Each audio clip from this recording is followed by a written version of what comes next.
But yeah, I'll start over with what I was saying before I was so rudely interrupted. I was in a stream the other night that I go into regularly, and there was like 4 people in there that their channels are all about trapping animals and hunting and fishing, right? And this other guy comes in there.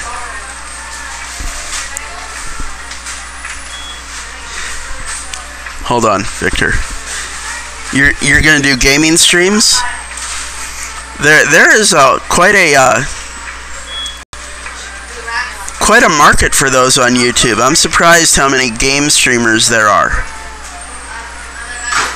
It's a lot of these newer games. It's really fun to watch, because like these first-person shooters you guys have now, like my brain can't like handle that. I couldn't handle those games 20 years ago when it was just Unreal Tournament.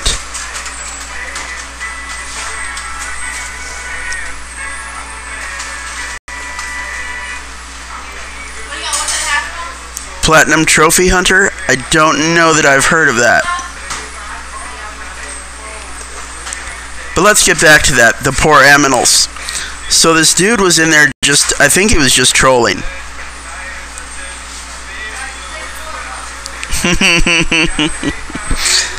I hear the VR porn is first-person shooter too.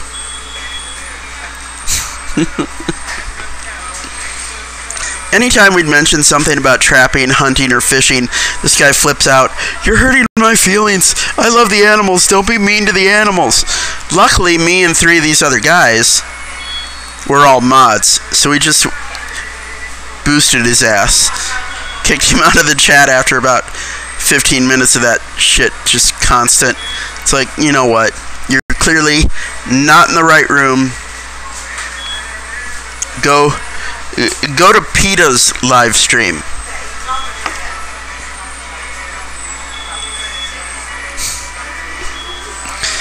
In fact, what did I tell him? Oh, that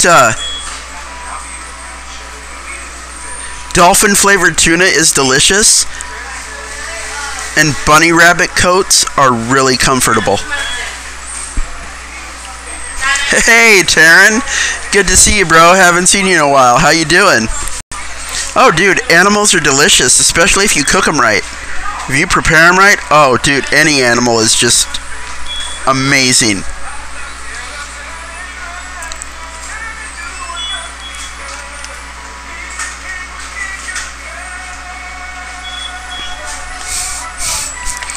Right? Don't...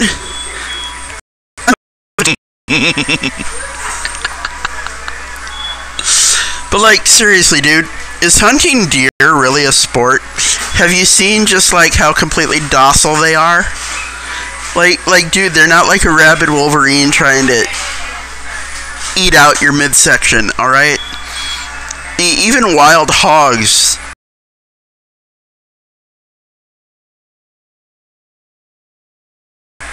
Oh, I'm gonna kill a deer from 300 yards.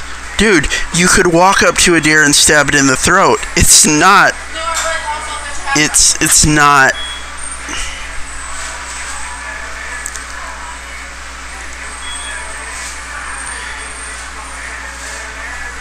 Uh-oh. Is it the weather, Taryn? Is it still snowy and cloudy and depressing as fuck? I know someone was saying there's snow in Wisconsin, so I suppose you have some up there in Michigan too?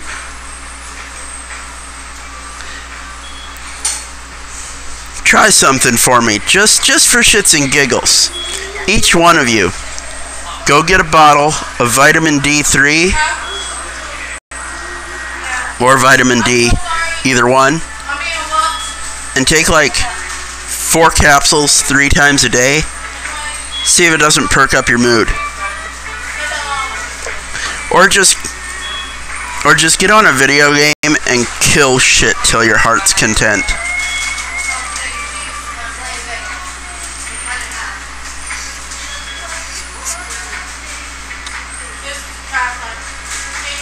Yes, the deer must perish. There are far too many.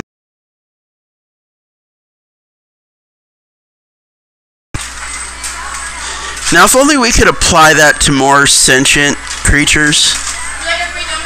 Just saying, you know. Oh, that reminds me. The other night, I watched it, dude, from way the other side of the parking lot. These 3 ducks were like on crack, hollering at each other, chasing each other across the parking lot. They got close enough. I'm looking. They're still like chasing each other, running around in circles and shit. And it dawned on me. I looked, I'm like, oh shit. Those are 2 males chasing a female. It's that time of year again. 2 ducks. We're trying to get them some. You ever seen duck penis? I did once when I was younger. It's very interesting.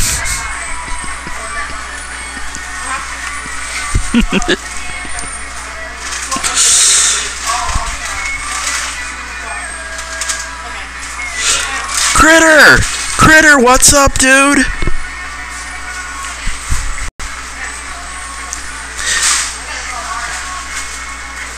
I killed a deer from my window one time when I was about 14 years old, because we lived up on a hill, and so down here was farmland, and the deer would come through there. Thank you, Critter. This stream means nothing if you don't hit the thumb. You must give me your thumbs because I don't have any. See? No thumb.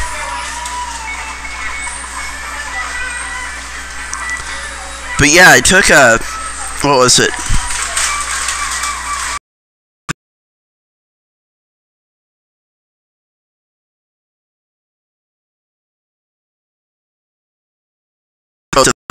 Of the farmland there, and one morning the deer wandered up and smelled the pheromones, and wandered up to the apparatus hanging there and was kind of sniffing it.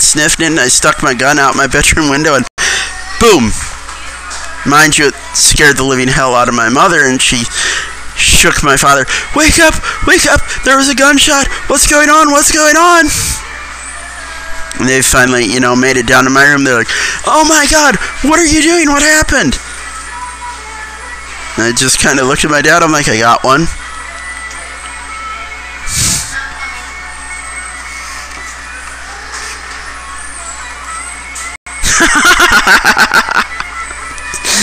Taryn, my folks have so many deer you could punch one through the bathroom window.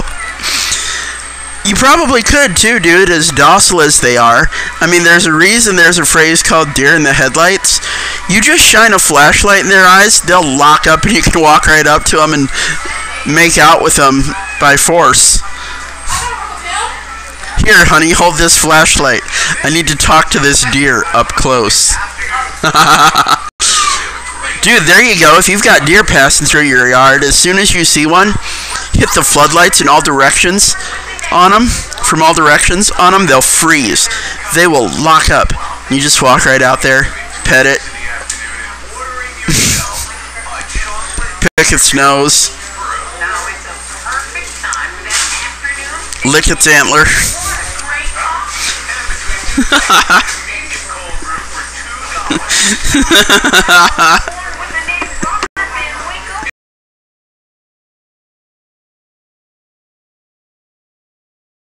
Welcome to the stream.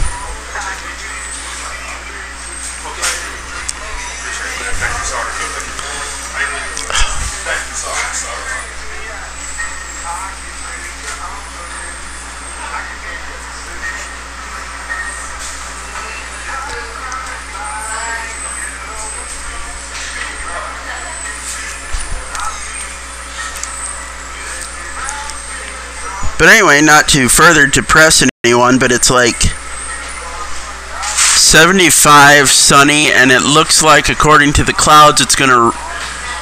We've got some really, really fluffy clouds building right now, so it's probably gonna rain this afternoon.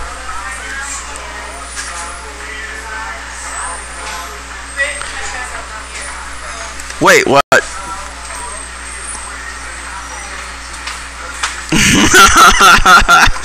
Wait, 2 brown eyes? Does that mean the deer were facing away from you, Taryn?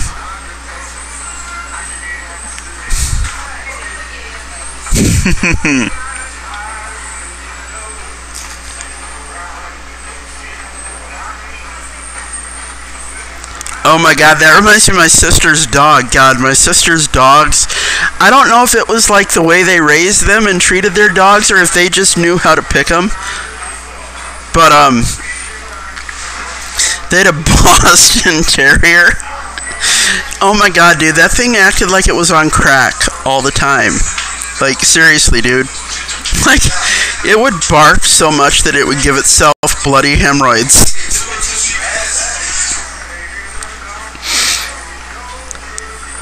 Taryn Marine, peeping bucks and does. Anyone else notice that deer are named after money? A buck and doe? But right, my sister's dogs. The Boston Terrier had a blue eye and a brown eye. A blue eye and a brown eye. So that was a running joke. Oh, and then the pug she had, because she had small children when she had the pug, it took some trauma once in a while. Like when you would throw its toy into the kitchen and it couldn't stop, so it would slam face first into the wall or the cupboard. The last year of its life before it died, if it sneezed right, its eye would pop out of socket.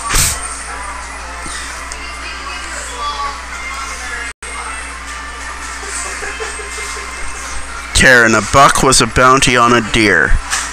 I can see that. I can totally see that. That would make sense.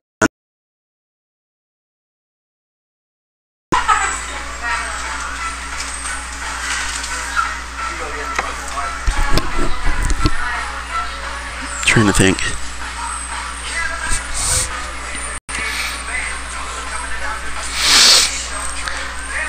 Taryn rocking the random factoids. My man. Now I lost my train of thought. Not my mind, just my train of thought.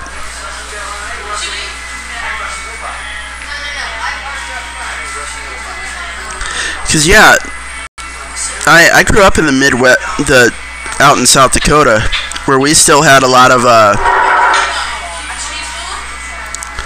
Old West traditions. And, yeah, we still had, trappers, and,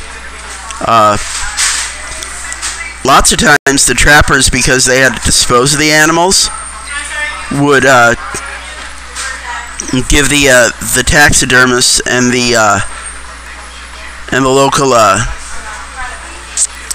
meat manufacturer business. But, like, yeah, dude, as civilized as we are, it wasn't too long ago that everything west of the Mississippi was pretty hostile. In fact, we still have signs at a lot of the farms because they have, you know, massive acreages fenced off. So about every... I was looking at... Yep. Yeah, the way I remember it, though, is that, okay, so England sent their, you know, the British Empire sent their criminals to Australia. Said, okay, fine. We're going to send you all there. If you can survive, go for it. If you can't, no loss. Well, if I remember correctly, that was part of how we, the United States, got the population out to, you know, west of the Mississippi. Is they said, hey, you know, we have all these criminals. Let's send them out there into the wild. If they can survive, great. If they don't, we don't have to deal with them. And contrary to all the Western movies, right, bullets were not in great supply, and gunfights were very rare. Because, see, back in those times, you did not have the technologies you have now, thanks to the Nazis. So, back then, in the Old West, if you took a bullet, you were a gimp the rest of your life if it didn't, slowly kill you from drawing infection over time. So no, gunfights were very rare because you needed everyone to get along and make life happen because there were so few of you and so few resources.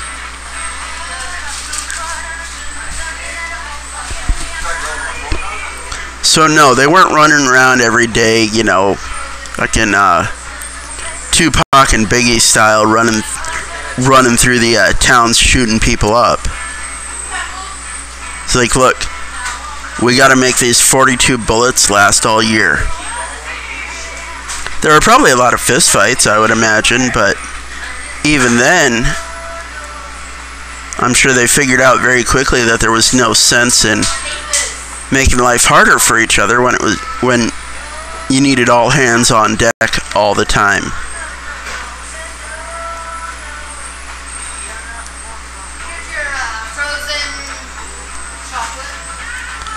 Exactly, Taryn. A more civilized age, if you will. I'm trying to think. My grandfather didn't show up to or great-grandfather, I'm sorry. My great-grandfather actually laid brick as part of the, for part of the Hershey factory in Pennsylvania. My great-grandfather, and then he moved to Iowa, was it? In like 1915, and then like a year later my grandfather was born.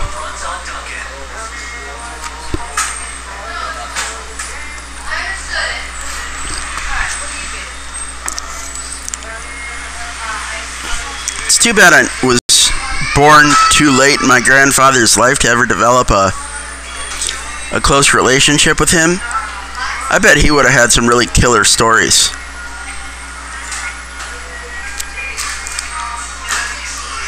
Oh, wow. Okay. Yeah, my mother's side of the family came in through Canada in the late 1800s, early 1900s. Not the best of people, mind you. They were thieves, murderers, and prostitutes.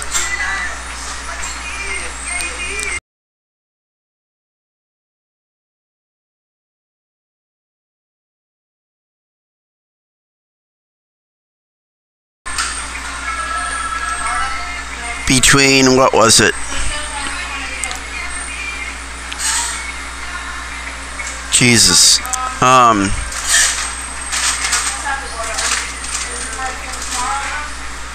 From the end of World War I to the end of World War II, my mother's mother had 8 kids from 8 different men and never lived in the same town for more than a year.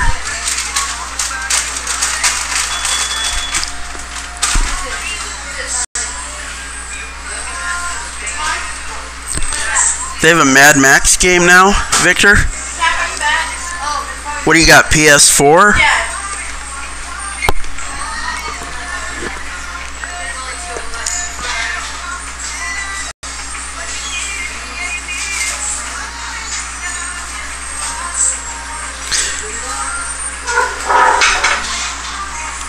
I'm not being hard on them for not acclimating to city life.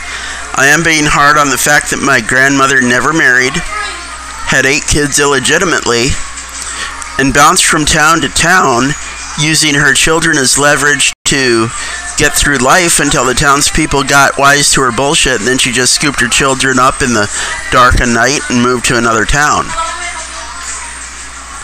My grandmother was a toxic whore. It had nothing to do with failing to acclimate to the city.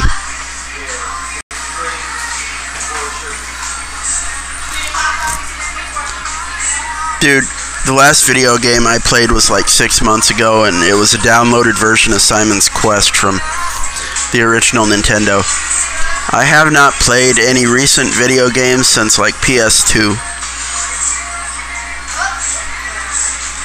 I mean, granted, right now I really don't have the means, like, you know, a living room with a TV and, you know, that kind of security and setup to...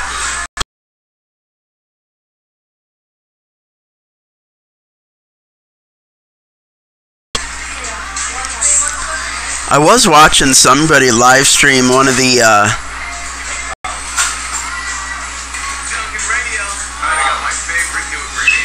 someone was live streaming them playing, the latest WWF video game, or whatever. Yep.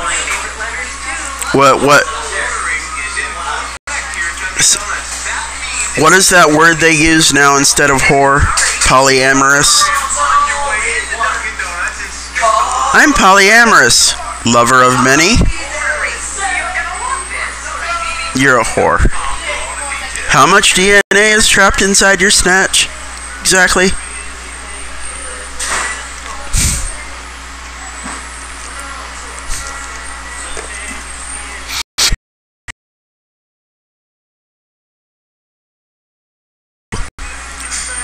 Why women who are whores are insane. Because you go back to the idea of the semen crossing the blood-brain barrier. They get into the bloodstream and then cross the blood-brain barrier and changes their brain chemistry. Imagine if that happened to a woman with, say, 30 partners in 2 years. That would be 30 different forms of DNA and testosterone burrowing into her brain. Of course she's going to be completely insane and think she's equal to a man. Oh, science makes things so much easier, doesn't it? Not all this hokey, mystical, meant-to-be shit. It's just, hey, it's science, motherfucker.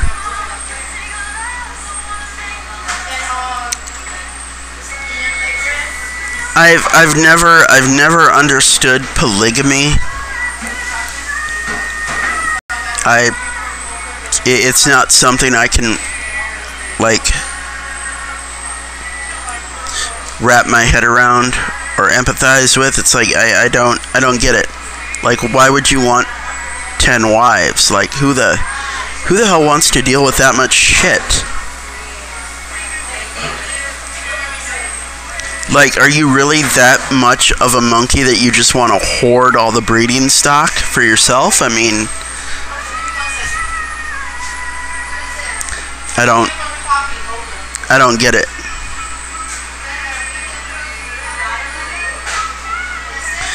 Exactly, Taryn.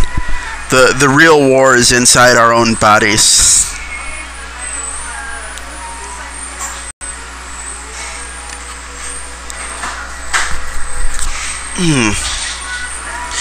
Yeah, at this point, guns and bombs aren't the kind of war we need to worry about. We're all on a daily 24/7 basis subjected to chemical and electromagnetic warfare. I can feel the tumor growing right now from holding this cell phone.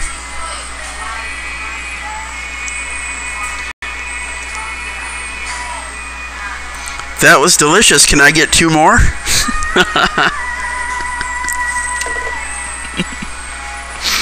It's not a tumor.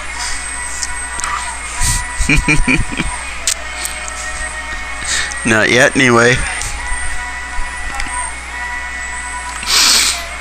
Hold on, let me see.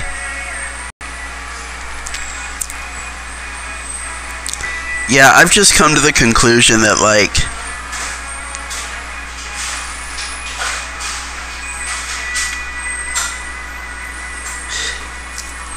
well, I've heard a lot of different gimmicks about what 5G is supposed to do. Here's a thought for you on the 5G, though, Taryn. Just food for thought. Dismiss it if you will. Because going back to what I've discussed about certain aspects of the biology operating on certain frequencies. What if 5G is calibrated to only give cancer to certain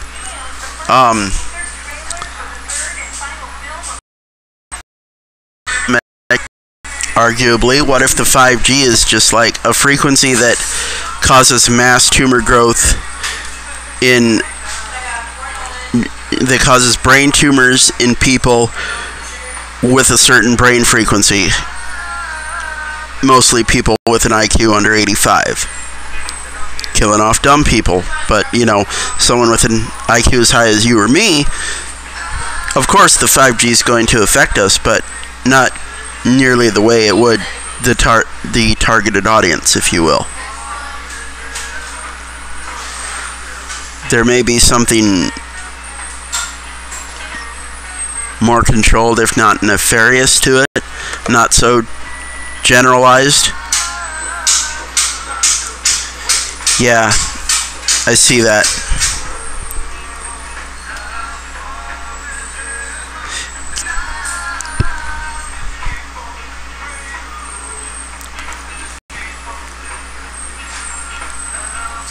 Polygamy can work, and I've seen examples of it, but F that. One woman is too many. You're damn right. And it doesn't seem to matter what condition they're in. They're just like, they go out of their way to make life hard. And I don't know why. Well, I do. I just, I'm not down with it. But consider this, if you will.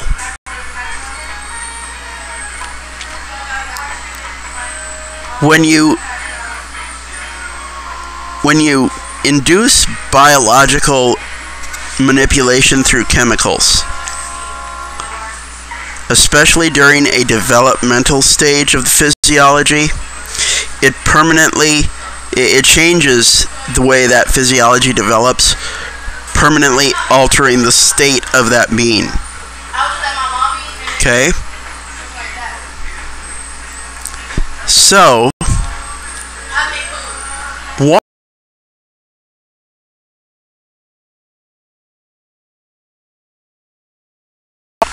formula when they were an infant, and two, they were put on psychotropic drugs as teenagers because they're too aggressive, but that aggression and that high activity comes from their brain and body trying to acclimate to the testosterone. So their body, because of the psychotropic drugs, especially their brain, never acclimates to the testosterone either. So this is why you have soy boys who are afraid of being men inside themselves. Like, the idea of being assertive and aggressive, freaks them out. So what if this applies, why wouldn't this apply to women too?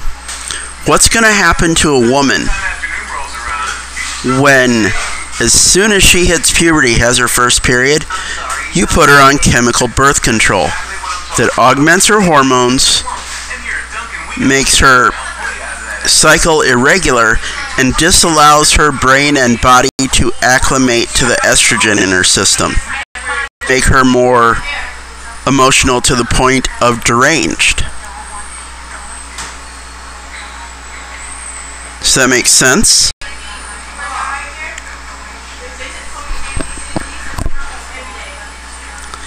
Get rid of the psychotropics and the chemical birth control, and, or disallow it for anyone under 25, you will see a drastic change in the behavior of women.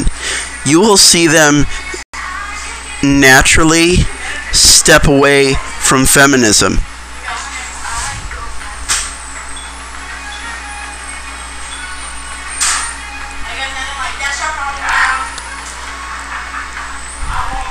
Sorry, catching up on the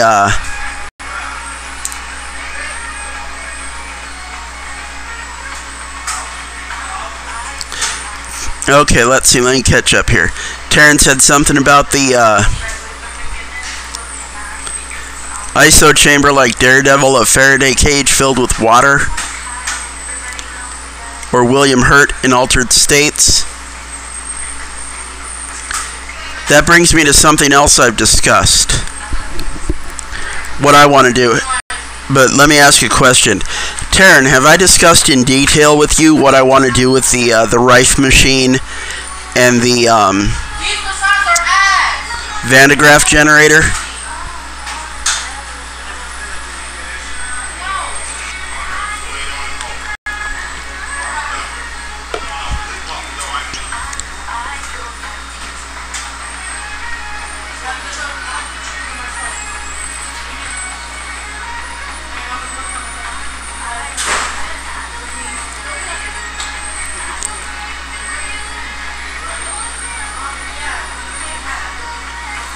No, yeah, the drugs they pump in these women are just insane.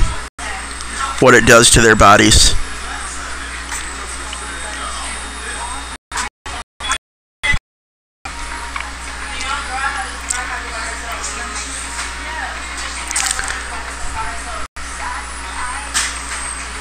Okay, so consider this if you will. And it's just an easier setup, so I'm going to describe it this way. You get a coffin, right? And you wrap the exterior so that it's a Faraday cage. And then you wire the walls to the so that the walls have an embedded Rife system. Okay? And then while you're sleeping in there, you're being bombarded with all those frequencies. And because it's in a Faraday cage, no bad frequencies are getting in and none of those good frequencies are getting out. You pump raw oxygen into there as well, because your cells need oxygen to function properly. Nodules in there so that you were in contact with them the whole time you were sleeping, so that you were constantly absorbing the electrons and alkalis in your system, allowing for rapid oxygen uptake that you're pumping into the Faraday coffin, and being completely saturated with the Rife frequencies. Dude, like, it wouldn't be that hard to build. You just need, you know, like, what, 20 grand to get all the technology? And get like get like an electrical engineer to help me assemble it. Dude, you'd have like a Lazarus chamber at that point. It'd be frickin' awesome. Just, you know, totally alkalize yourself, bombard yourself with healthy frequencies, and breathe raw, compressed oxygen.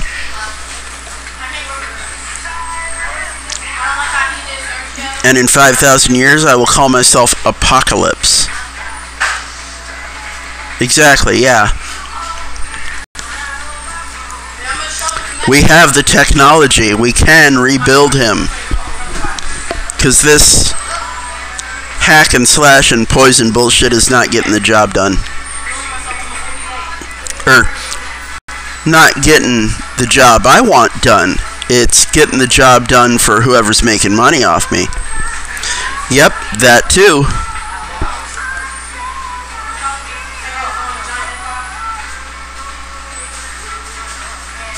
Maybe that's how Methuselah lived to 500 years. He slept in one of those chambers every day.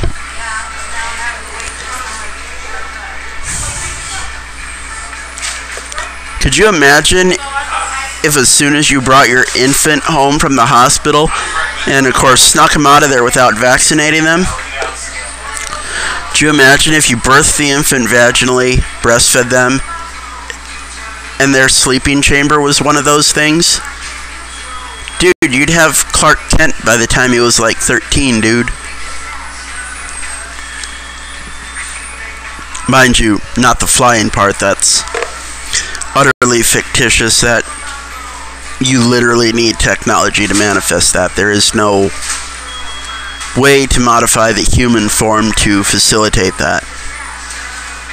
You would have to augment the gravity of the planet, or technology to augment the way gravity affects you. But yeah, that's the other thought too, Taryn. Iron Man. Wouldn't it make sense, being that Iron Man is, you know, the kind of person he is, that he would, while he's in that suit, why wouldn't he build that suit as a Faraday cage and bombard himself with bioenhancing frequencies? So that the whole time in that suit, it actually gives him more healing factor and resiliency.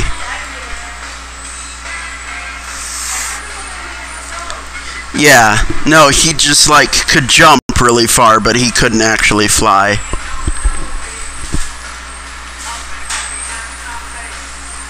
Because like one of the big parts of that being able to fly is the not just the aerodynamics, but the mass to gravity ratio.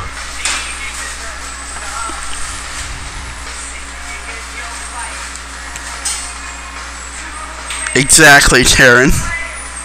I like what Stan Lee said years ago. He goes, "You ever see how Superman flies? How does that work? How does he go faster or slower?"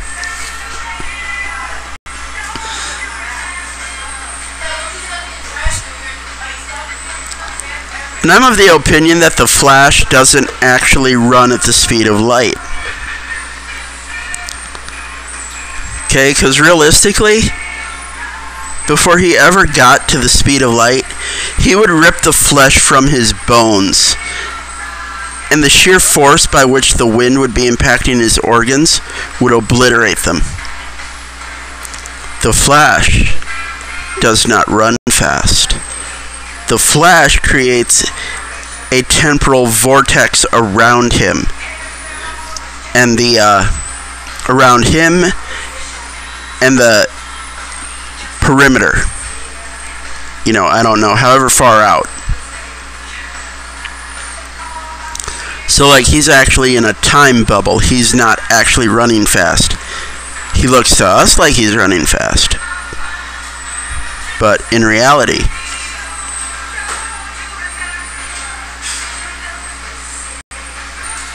I wonder if,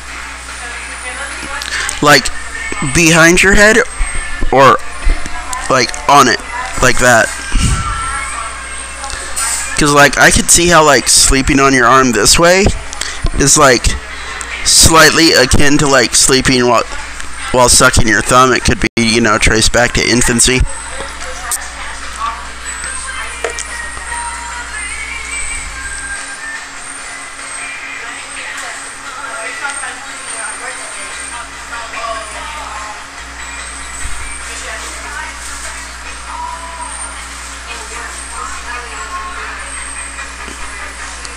Yeah, that's something I'm thinking, Taryn. The warp bubble and physical shield inertial compensation. Yeah, his math is a little more complex than just I can run.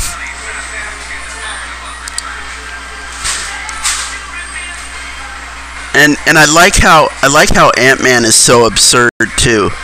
I mean, I love the way they use his power, but the idea of adding space between particles or removing space between particles, that's absurd. Because look at, like, I think I was in 3rd grade when I learned that. So in a solid, particles are closer together. In a gas, particles are further apart. So quite literally, the airport scene in Civil War, Ant-Man would have been a gas. He wouldn't have been any kind of solid. But again, in the first Ant-Man movie, when he shrinks down between the molecules, he would have been so dense he would have created a black hole. Which would actually kind of be like the ultimate weapon, right?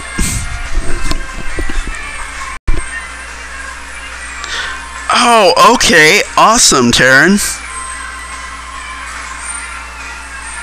That is really cool. My mother sent me text messages. Let's see.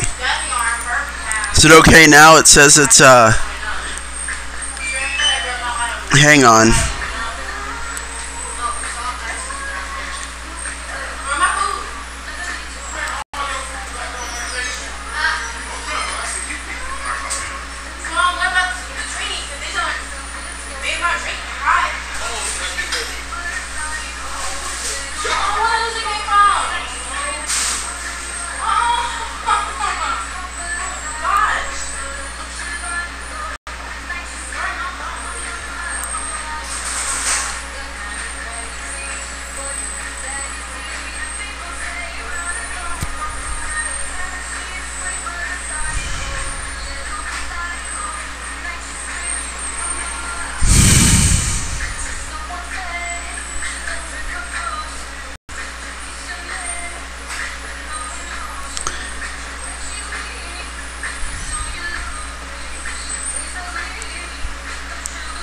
This better?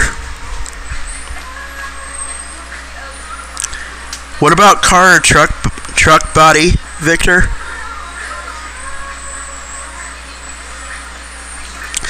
But okay, so yeah, she sends me text messages 3 days later repeating verbatim the things me and him talked about. So I waited about 2 weeks because like that conversation seemed, relatively futile.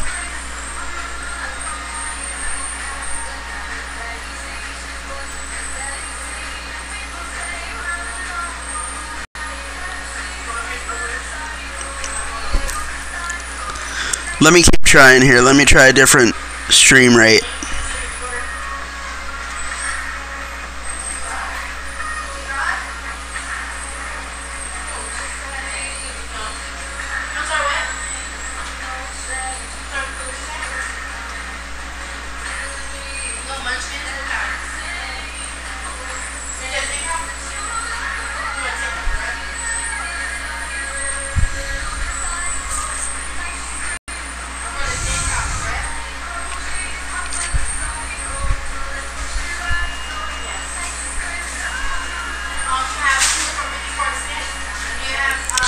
So I finally got around to calling him.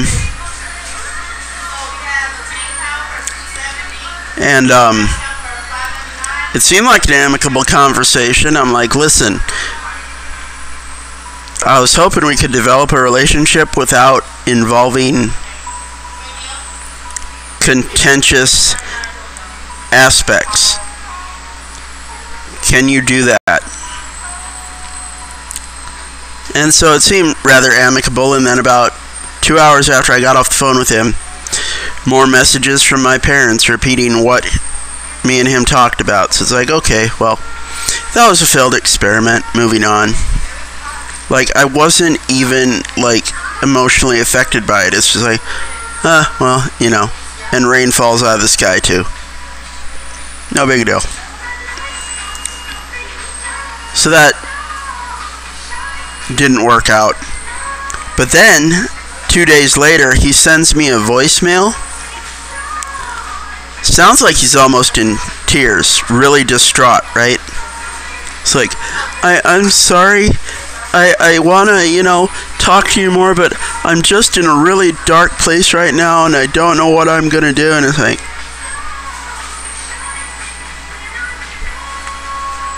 really? You're in a dark place?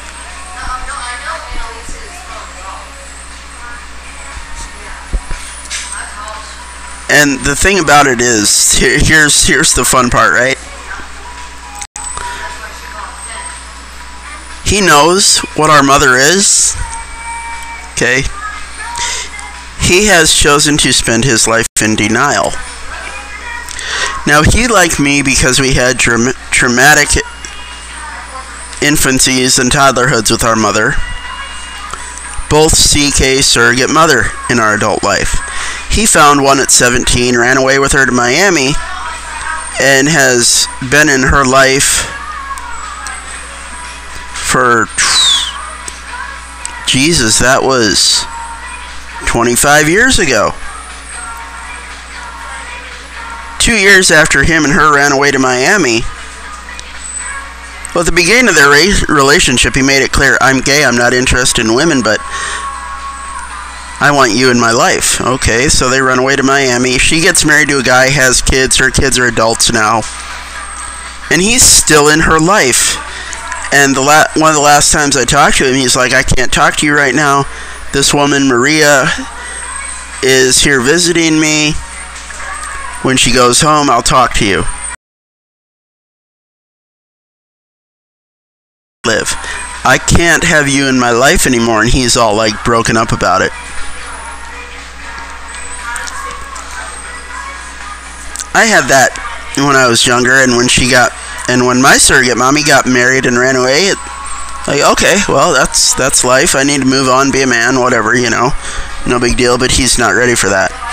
And it's interesting how you can not to downplay anyone here, okay, or at all, but comparing me to him, it's interesting how when abuse creates psychological or emotional trauma, you can mask it, you can deny it, and you can go on about your life. But when the abuse creates permanent physical trauma, you can never escape it. Every day it's there to remind you. You can't deny it.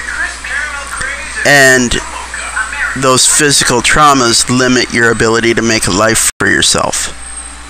I'm not saying mental illness and mental trauma isn't a thing. I'm just saying there's different aspects to it. Missing a leg has a very different effect on your life than, say, post-traumatic.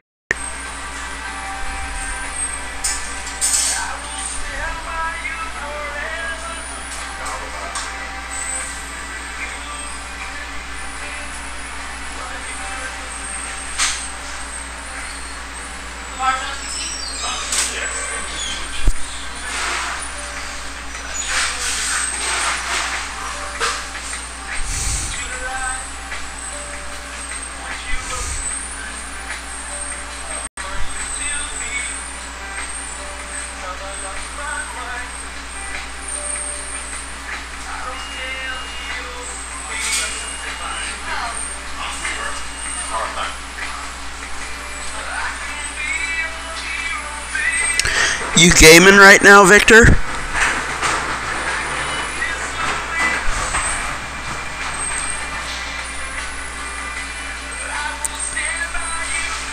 Let me try a different bit rate.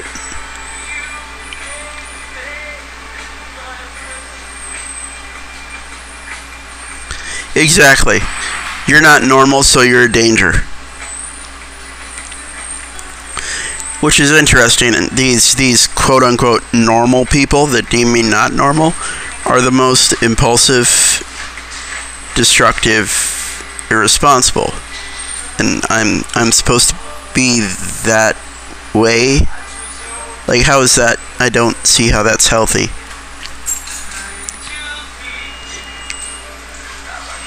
Revelry above all else.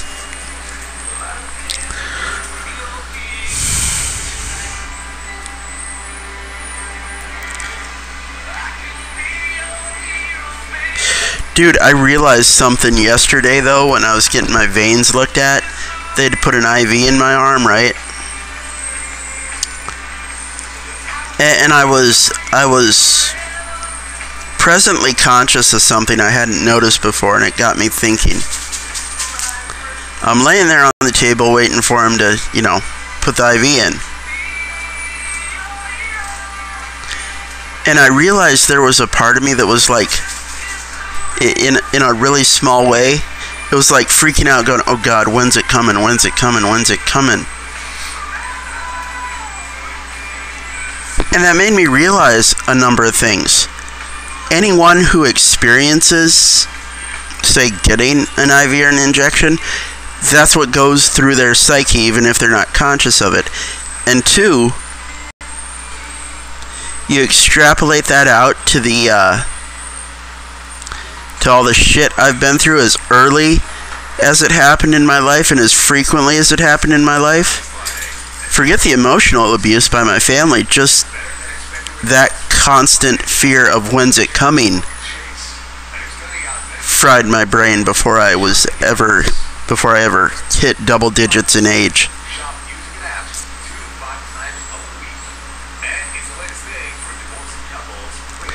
I was watching someone play Destiny the other night. That looks like a pretty cool game.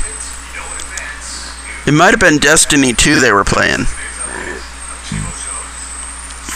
Yeah, Taryn, I don't come unglued either, and that freaks people out. I used to think it was something about the lack of emotion disallows them the ability to get a read on me, and that's what freaks them out. But Well, yeah, not just like psychological adrenal fatigue, but the fact that the damage I took to my kidneys damaged my adrenal glands too at 6 weeks old. So yeah, I started out with adrenal fatigue one way or the other. Dude, Victor, that sounds like a blast. When you can get people to play alongside you that you get along with, not just in the game, but, you know, all around. Dude, that's frickin' party every time you play. That's really awesome.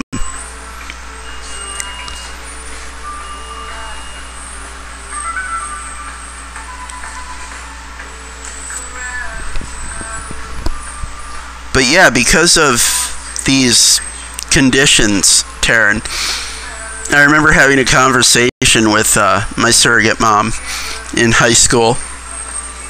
You know, the woman I had in my life that was nurturing and protective and guided me. We were talking about psychopaths, right? And the fact that psychopaths tend not to be affected by other people's emotions. And we're discussing how I was probably a psychopath. I'm like, well, that doesn't make me a bad person if I'm unaffected by other people's emotions. I mean, if there's a house on fire and a baby inside, do you want the fireman to be overwhelmed by the people's emotions, or do you want him to go, oh, baby inside, I got this?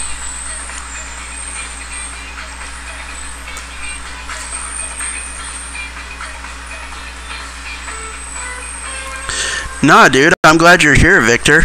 I hadn't heard from you in so long, I was hoping you were doing alright.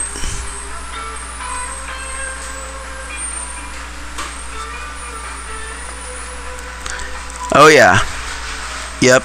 Again, going back to when your physiology is still developing and abnormalities occur in it regularly, it permanently changes the way you develop. Sometimes, Taryn, I wonder if all that trauma is why I'm so intelligent, because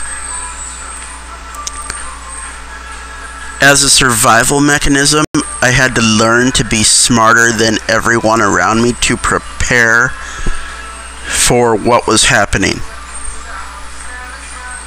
Does that make sense? Because if you look at it genetically, unless I am my uncle's son, I should be borderline retarded if you look at my parents. Like, there's no reason I should have got the IQ I did coming from those two. But if you look at my cranial structure, facial structure, compare it to my uncle, my mother's half-brother, consider that I was born with a serious birth defect, and that I have an intelligence more like his. But then, you know, that, again, the early trauma, so early, in fact, that you never connect with another human, so you're always outside the emotional spectrum. So you have to learn to strategize to deal with other people's shit. Exactly, Taryn. Yep. You're constantly fucked with, and you have nowhere to go. What? Oh, that reminds me. If you go to my video, My Nutshell, it's pictures of me divvied up in the Alice in Chains song Nutshell, and I have one as me of a little boy at like 3 years old that pops up during the lyrics, "No one to cry to." Exactly. You learned that your emotions were too much of a liability, so you set them aside so that they can't affect your reality as much. It's that simple.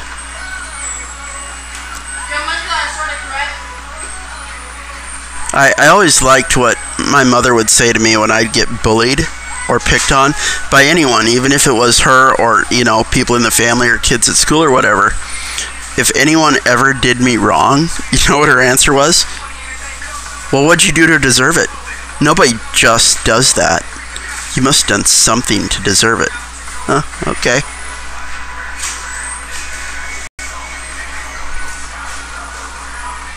Or my other one, which I'm sure plays into why I don't let people endow me with positive energy much, is every time I was being assaulted by medical professionals, my mother was there saying, telling me how much she loved me.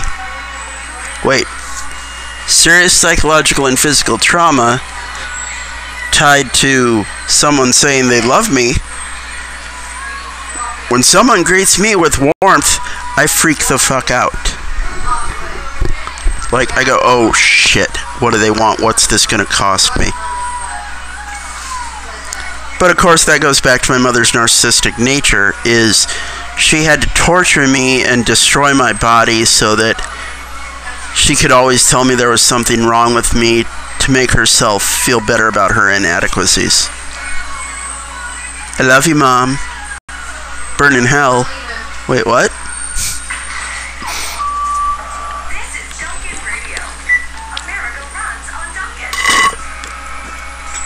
So a very long time ago, I mean, don't get me wrong, I spent many years trying to reconcile with her and build a healthy relationship and try to come to some kind of amicable terms. But eventually I just, figured out, you know what? There's no stopping this train. I'm getting off the track.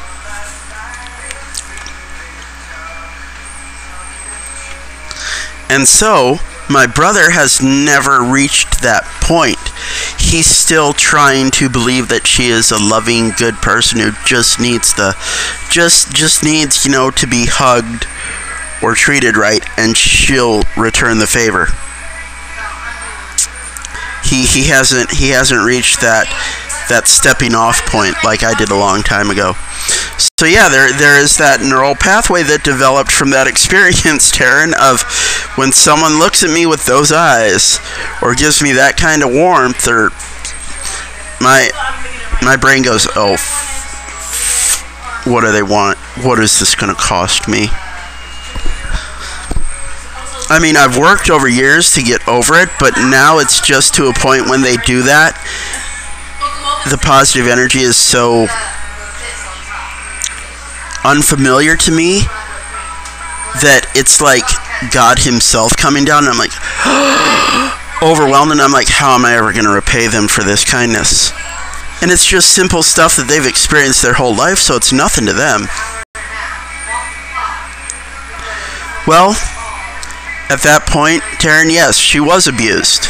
That's clear. No one becomes that kind of person unless they were abused as well.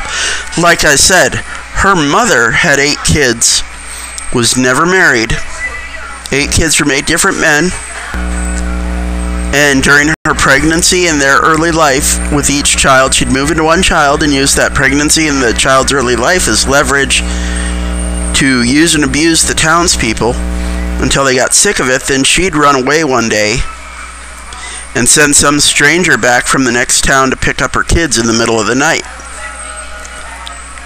Hard to say what, and that's just the stories I heard. Hard to say what actually went on too. I mean, from what we see nowadays, you could, argue that she sold her daughters, into sex slavery to have a place to stay from time to time. Exactly. And my beef isn't that, okay, I understand she has problems. I understand she had early trauma. I understand she's trying to do in her own sick way what she can to resolve what's inside her. The problem is this. She knows what she is inside, and she made the decision, however consciously, repeatedly. Every time she's been given the option to do, we'll say, the right thing, or be the most awful person she can, she chooses to be an awful person. Regardless of everything that makes her what she is, God damn it, she chooses to do these things she knows are evil. And that's part of why I shut myself off, why I don't get close to people, because I'm terrified that if I let other people in, if I let them get close, I'll find myself doing things that hurt them, and I don't want to be that person. I may be screwed up, but I don't have the right to hurt other people.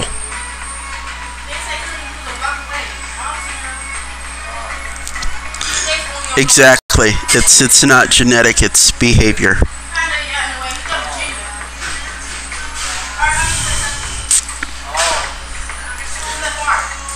Though arguably, it's been demonstrated that genes turn on and off based on experience. So, in some ways, genetics and behavior, or genetics and environment, are entangled.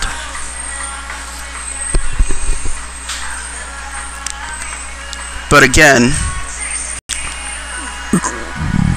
genetics are no excuse either. Because, like this person that says, well, I'm just genetically predisposed to be fat. Okay? I'm genetically predisposed to not breathe underwater. You don't see me trying to breathe underwater daily and, losing consciousness and floating to the top of the water. That's right, I forgot about that. Ghastly and Fright Power. Oh, what was the name of the blue whale?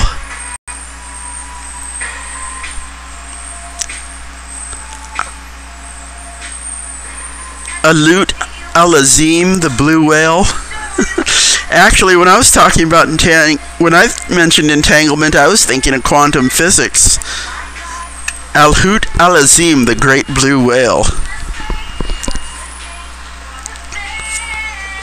But then that goes into another principle of forgiveness, Taryn, about her behavior, right? So, you have these issues you're dealing with that create urges, inclinations to certain behaviors.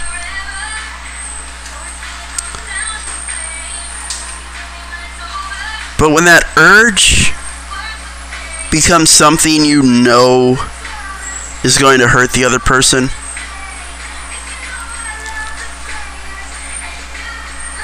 and not something, far off, like, I'm the president and I'm going to order, this city 5,000, halfway around the world to be bombed.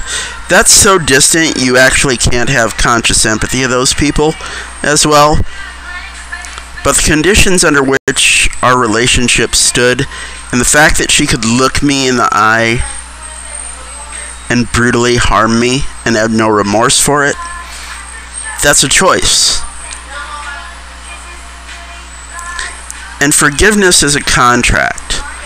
A contract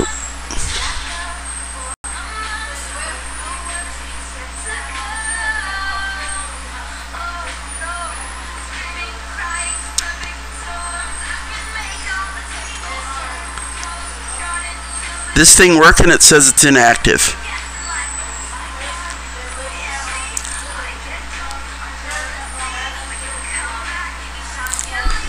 Oh yeah, I forgot, you can hear the music here. But okay, so forgiveness is between two people. The trespasser and the one being trespassed.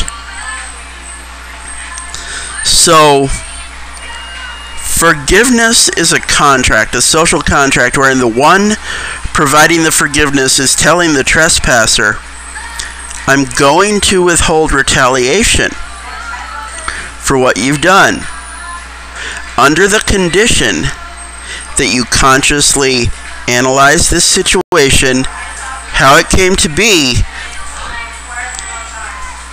and that you take this opportunity to learn from this experience to properly modify your behavior to mitigate this happening again. And at that point, if the person continues recreating the trespass, you have a choice. How many more times do you give them an opportunity to learn from that behavior before you say enough is enough?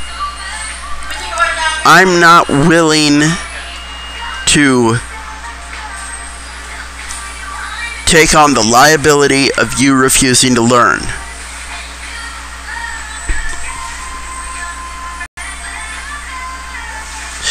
Oh my God, that is awesome, Victor. Like, wow. That is some wild timing right there. As we're talking about forgiveness, you talk about a trophy called Just Walk Away. Right, Taryn.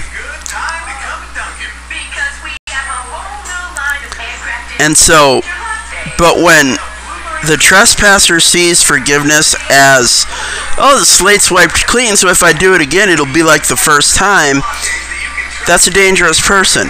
You don't want to be around them. And even God runs out of forgiveness, and I'm just a man. So, I am completely out of forgiveness for certain people's behavior, no matter the circumstances through which they derive their behavior.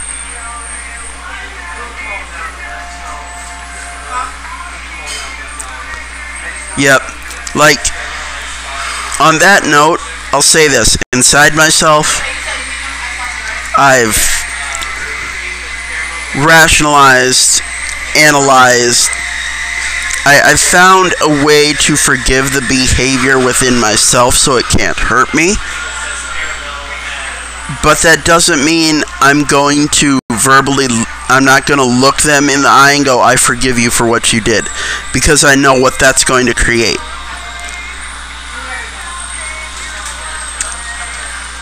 I know how dangerous it is to consciously forgive them. I have to forgive them within myself so I don't carry all that extra shit with me. But I know what they will do if I look them in the eye and say, you're forgiven. Right. Sometimes rage is completely justified and valid.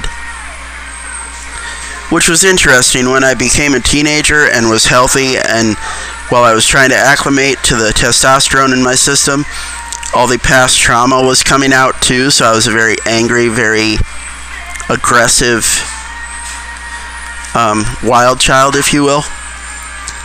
And my mother decided that I needed, to go to therapy because you're too angry. Really? I looking back on, the first 15 years of my life, I don't have a reason to have a lot of pent-up rage. No? Really? No.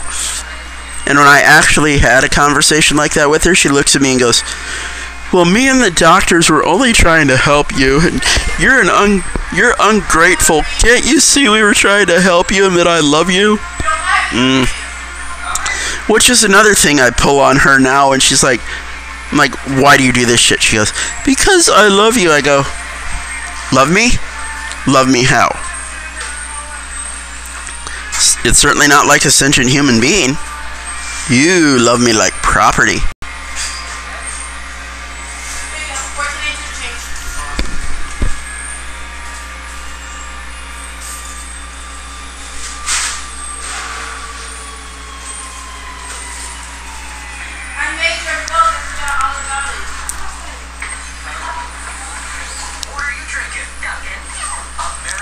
Oh shit.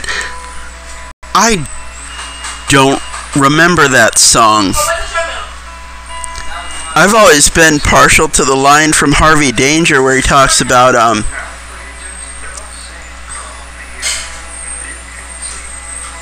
put me in the hospital for nerves, then they had to commit me. You told them all I was crazy, they cut off my legs. Now I'm an amputee, goddamn you.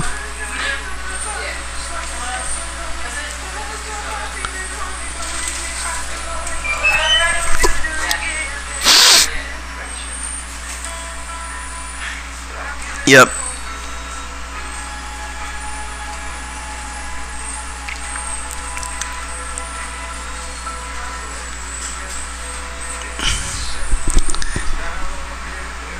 And then their flying monkeys see you as their property too. Yes, flagpole sitta. In fact, I think I posted that song on my channel a while back.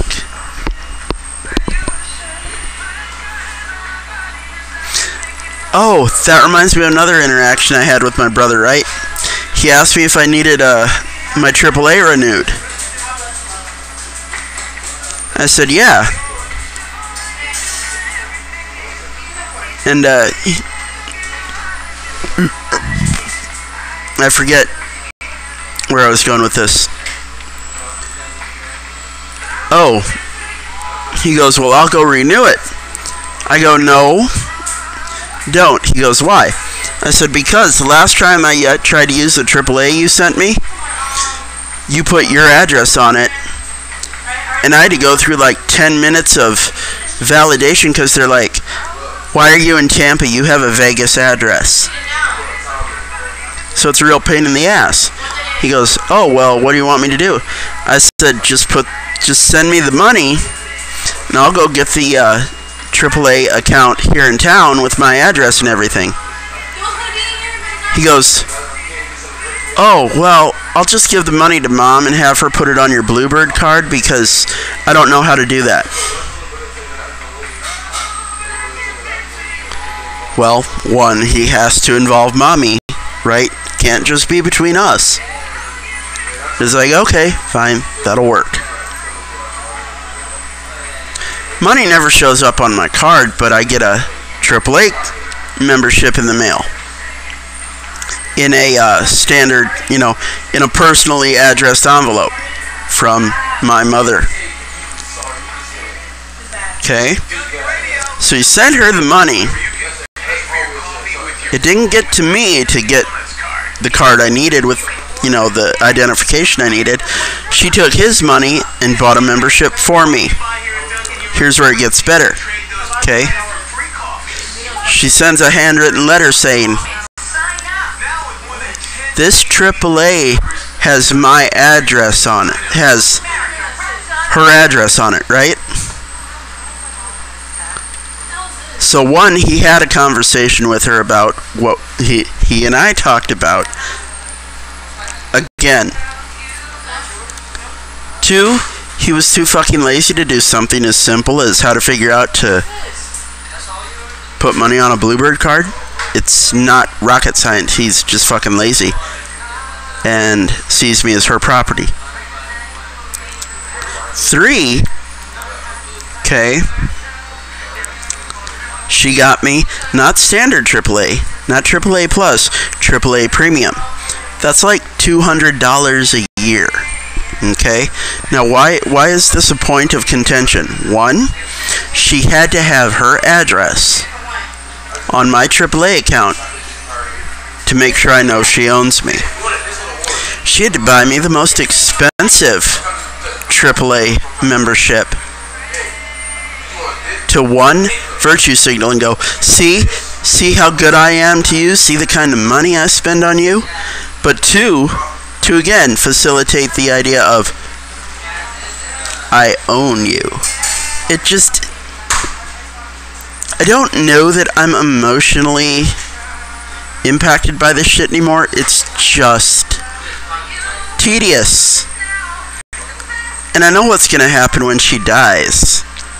He's gonna run right to me and like want me to fucking hold him while he cries and tells me what a terrible person I was for not loving our mother.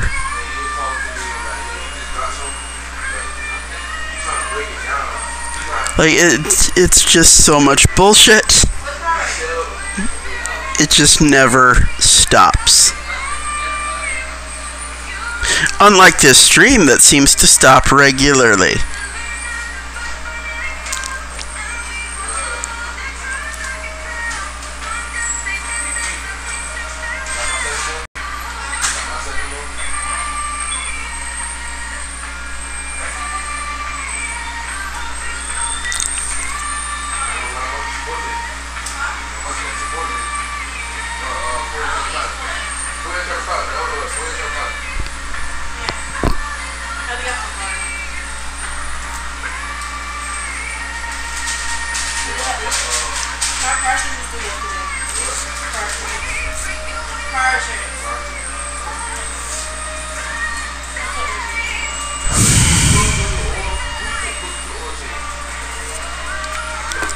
God damn it.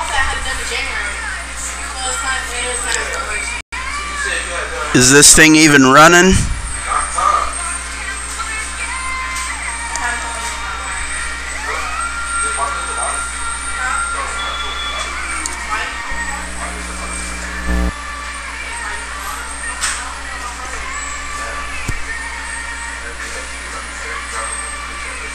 Alright, good, yeah. No one was responding in the chat, and I'm getting weird messages on the screen, so I didn't know what the hell was going on. Thank you, Victor.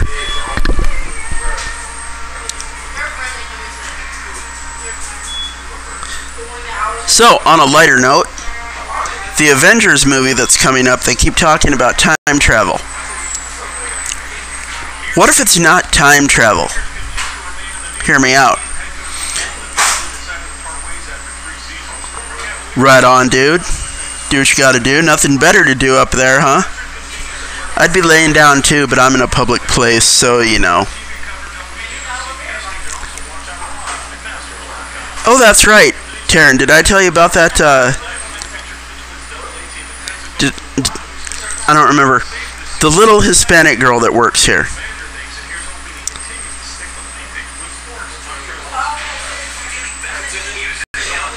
Yeah. Well, thank you, Victor. Yeah, dude, when you don't have a supportive family, you'd be surprised the number of doors that shut for you in life. Because, like, you somehow carry this, like, stink with you of, oh, their own DNA finds them disposable. Why should I have anything to do with them?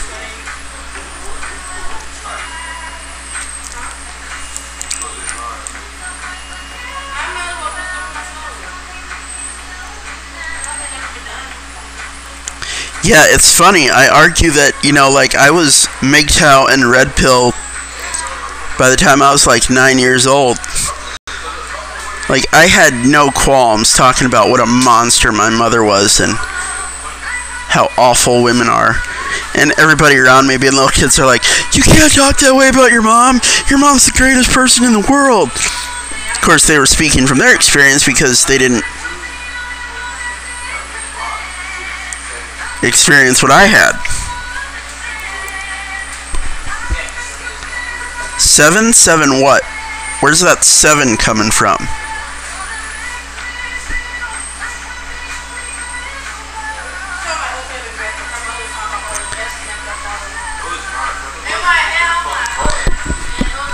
So yeah, let me catch the two of you all up.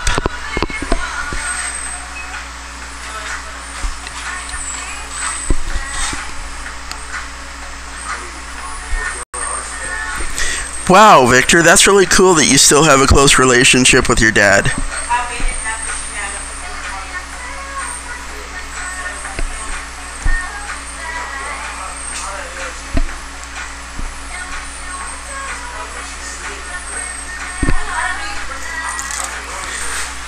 Okay, I see your message, Taryn. I don't know if I should take that as humor or... Oh, okay, repeating ear infections. Dude, ear infections are no joke. They can fuck you up. I mean, it not only, like, is painful and you feel the pressure and shit, but it throws off your balance and it can, like, give you headaches and fucking makes it hard to sleep. It just... It's not like being set on fire. It's just... It's constant. It drives you mad. Because it just never stops.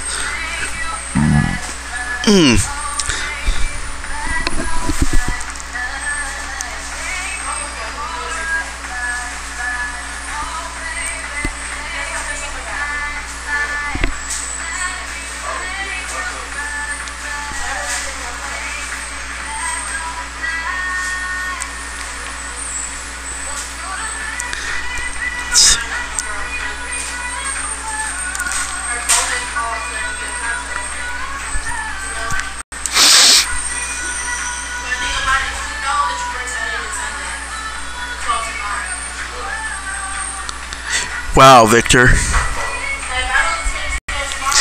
Yeah, that can be when you're so invested in another person like that, and it just all dissolves. That's a lot. That is a lot to like even begin to cope with.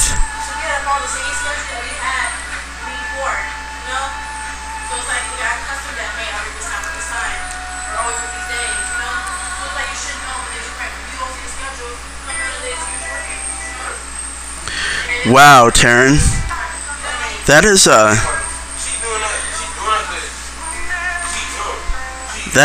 no way to spend your childhood. Did the consistent ear infections affect your development of how do I say, physical acumen?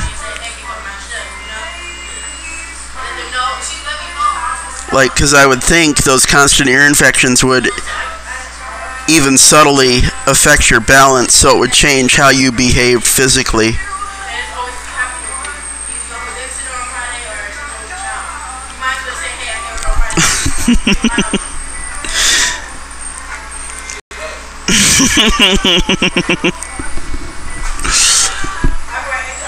Wow, that reminds me of so many jokes. Like, I was in Irate Prostate stream last night. Did either of you show up?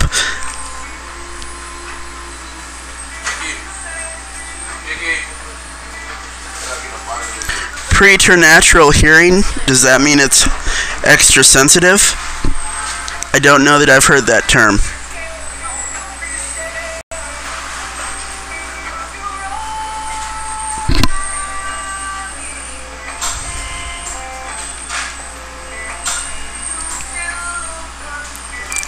Yeah, I bet. I had juvenile arthritis because of the vaccines they gave me at 3 years old. So my mother was ruthless. I'd be playing with other kids and she'd be like, "Honey, come here." And I'd come over and she's like, "Honey, you're running weird. Stop running weird." What do you think I'm gonna do when I just spent,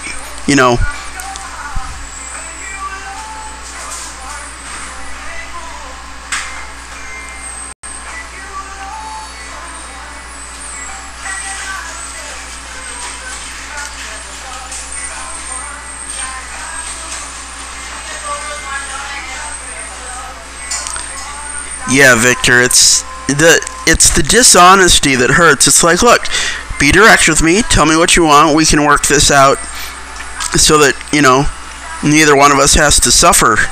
But when they hide shit from you and you find out that way, it's so much worse. Yeah, exactly, Taryn. It's fun when your own parents are insensitive to your realities. Ha ha ha ha, chimichangas. Taco, burrito, chimichangas, ole. See, damn it, Victor, now you got me hungry for quesadillas. And those fuckers are expensive. I can't get out of there without spending $10 on them.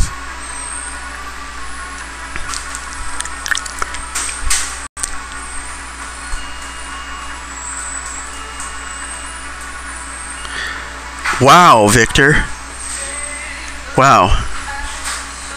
Like I said, when you put that much time and energy into someone, you and I think that's a male reality, is that the more time and effort and energy you put into something, the more you're expecting it to last.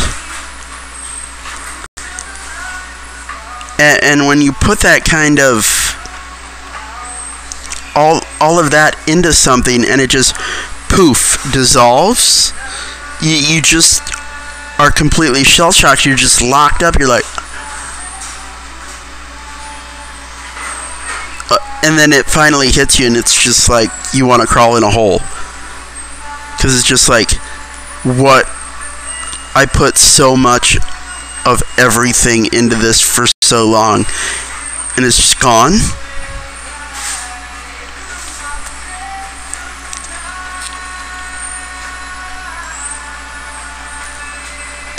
Okay. Taryn, yeah. I can imagine you hear all kinds of shit most people don't. And when your hearing's that sensitive, especially like at night, you hear everything. It's probably really hard to like go to sleep even.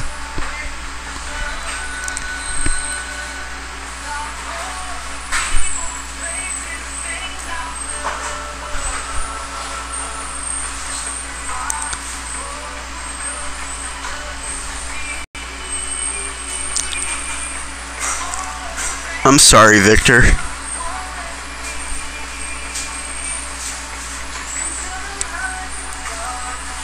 That too, you know, is why I don't let people in, because not to downplay yours, but again, that was something I experienced a lot too, is let me help you, tell me what hurts, da da da da da, and then as soon as I divulge that information, within a day it becomes weaponized against me. So it's like, you know what? Locked up. No one's getting in ever again. No. So I've become a very glib,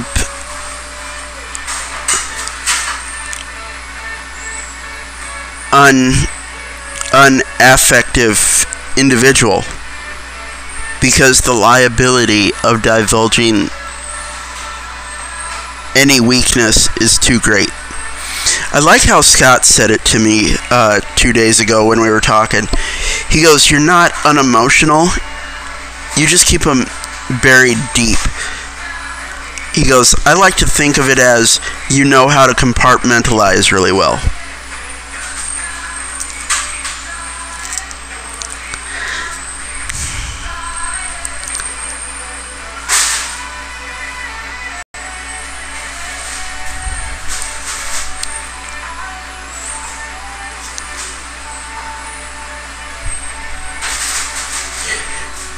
Now see,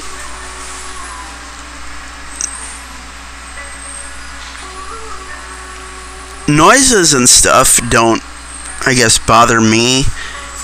It's once people pass a certain emotional threshold, like get higher than a certain emotional output, is when I freak out.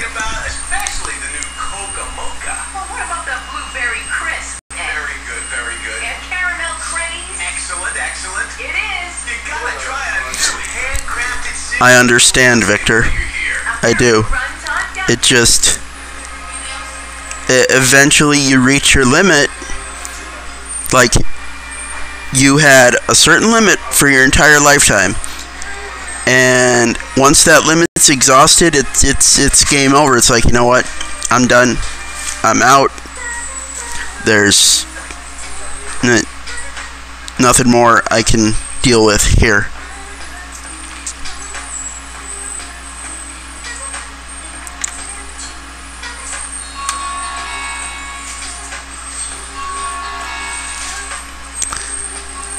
Okay, Taryn. Yeah, so you get like a whole lot of that, not just like the rumbling of the highway, but like the trucks especially that blow through the highway.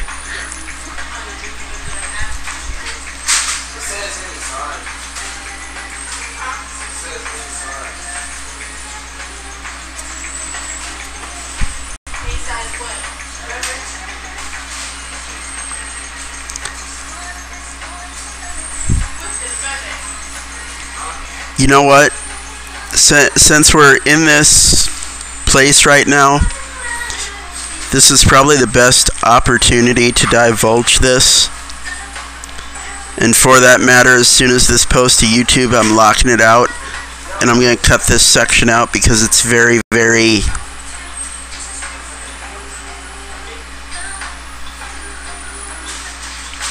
sensitive material. Give me a 1 if you're listening closely.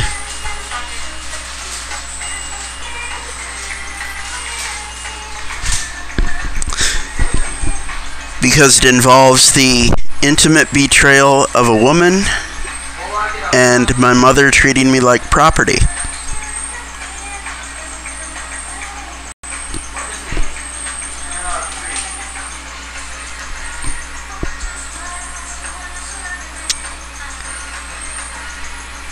You see, at 22 years old, I developed a stricture in my urinary tract, a blockage of about 80% scar tissue. Why? Because the woman I was having sex with decided to go cowgirl and she bent it. Okay, it gets better. The reason I developed that stricture and it didn't heal the way it was supposed to was because of how the prednisone during my childhood augmented my healing process. Okay, so I spent a couple years trying to get that fixed. They put me on dialysis anyway. So 3 years into dialysis, a doctor says, okay, I can fix that. I can clear that out so that you can function properly. Great. So I travel 400 miles to the Mayo Clinic in Rochester, Minnesota, because we were living in South Dakota again at the time. And I went alone because of the private nature of this condition and the surgery and the liability my family is to any private personal information in my life, especially medical. So I went there and had this operation done myself. I came home. I had to hide everything from my family for weeks to keep them from getting any idea of what had been done. Okay? So, my mother repeatedly would bitch in front of me to people about, I've called the medical facility hundreds of times and they will not give me any information about what they did to him. I tell them I'm his mother, but they tell me because of HIPAA practices, they can't give me any information. So she was really hard up to get the information on what they did, the surgery they did to my genitalia. So I'm in a really depressed state right now because of what they did to me at that time, right? So my mother talks my father into going to the bank and getting a $20,000 loan so that they can open a one of those standing shops in the walkway of the mall. And she hires this single mother she knows to work there. Then butters me up with, I know you're smarter with money and better at business than me, honey. Will you come in and watch the store on your non-dialysis days? Sure. So while I'm there, this single mom's there, and she's buttering me up. And so my brain is, so I'm of two minds now. I'm going, wow, this feels really good. She knows all the right things to say. But deep down inside, I'm going, there's something really fucking wrong here. Don't do this. Don't fucking do this, dude. Don't let this happen.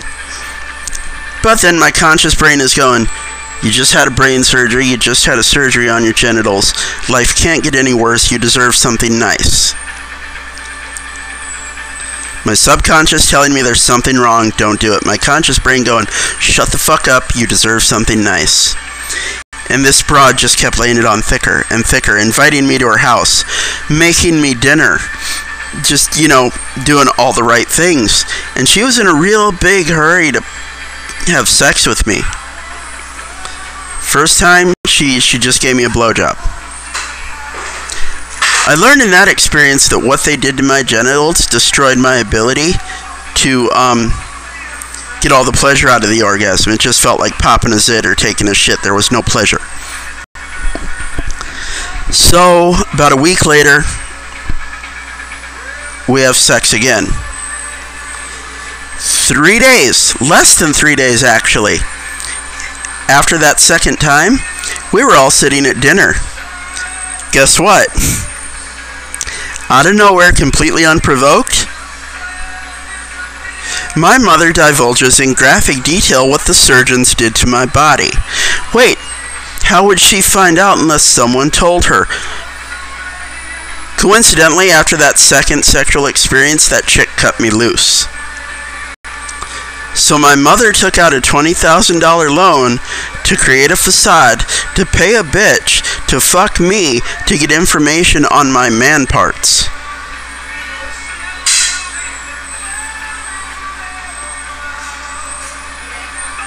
Victor, I not only am incapable of trusting women just like in standard conversation, I am completely incapable of trusting a woman with intimacy to the point that I have zero sex drive and have had zero sex drive ever since then.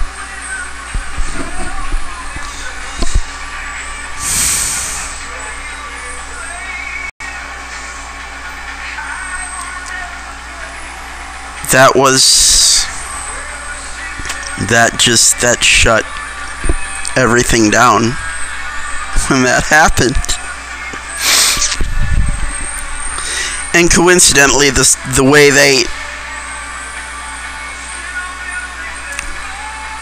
what they did to me left me susceptible to chronic infections because there's no natural defense in that part of the body. That was about 14 years ago.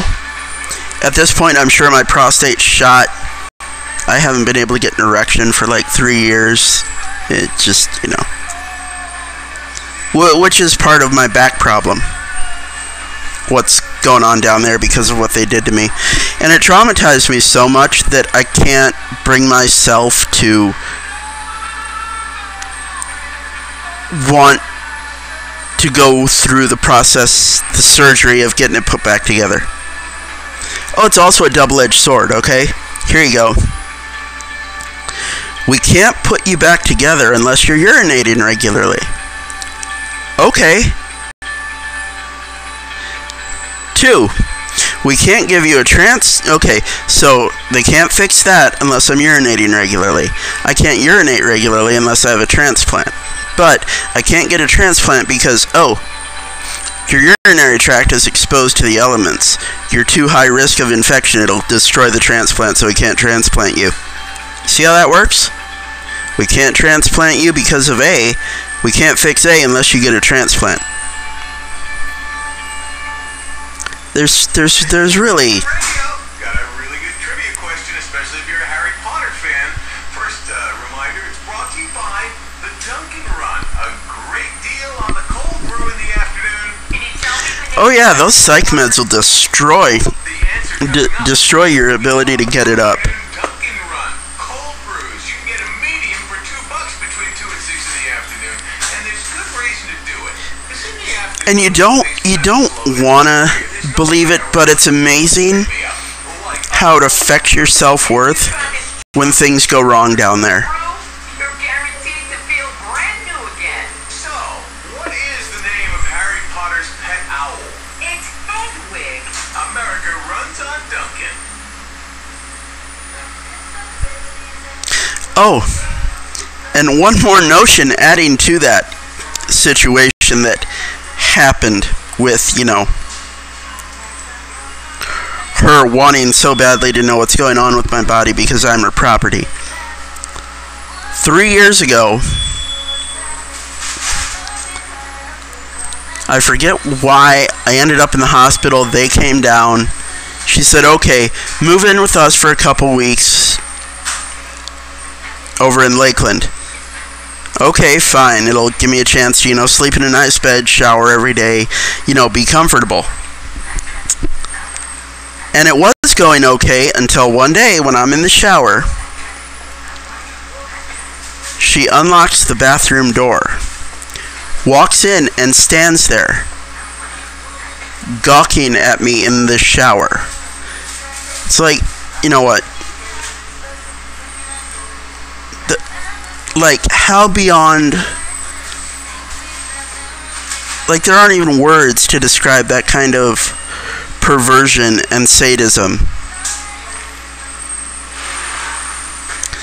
Oh yeah, if you're a man, it's not your job to be pretty or soft or accommodating. It's your job to perform. Yes, my mother, Taryn, and my brother wonders why I want to oversee her torture in hell.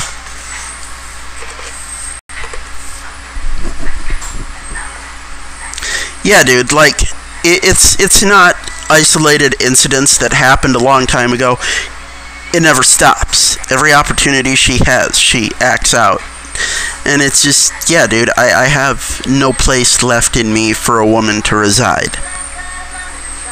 And no, I'm not a faggot. I have no interest in men.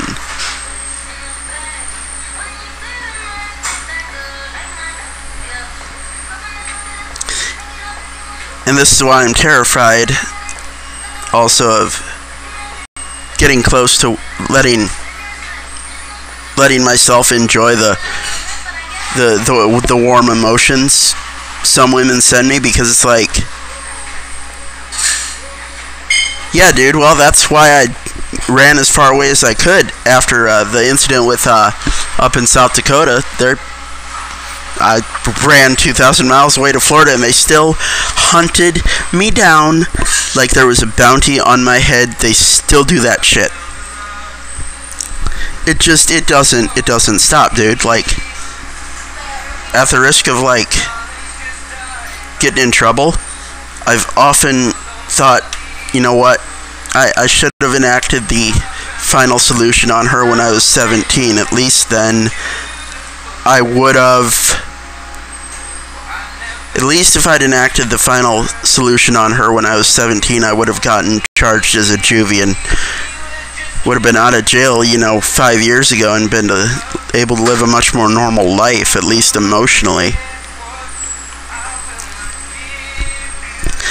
Well, see, Victor, yeah, they shame us for being gay because they have no other way to get at us. Women's whole identity is their sexuality. And alphas, in a way, the chads that get all the pussy, are women in men's bodies. Their whole life revolves around their sexual prowess. And these people, because that is their identity, when you do not try to attain to what they are, they shame you for it. They have nothing outside of their sexual prowess.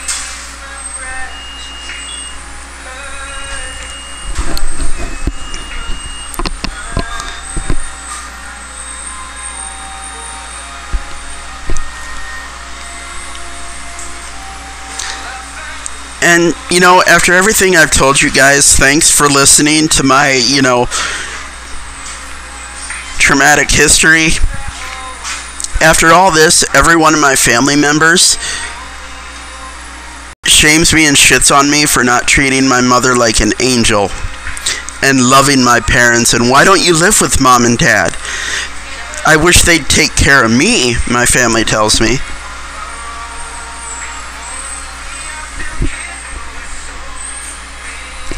Yeah, dude, even if there wasn't all this shit in my life, there's way too much liability in even going on a date with a woman, let alone sleeping with her.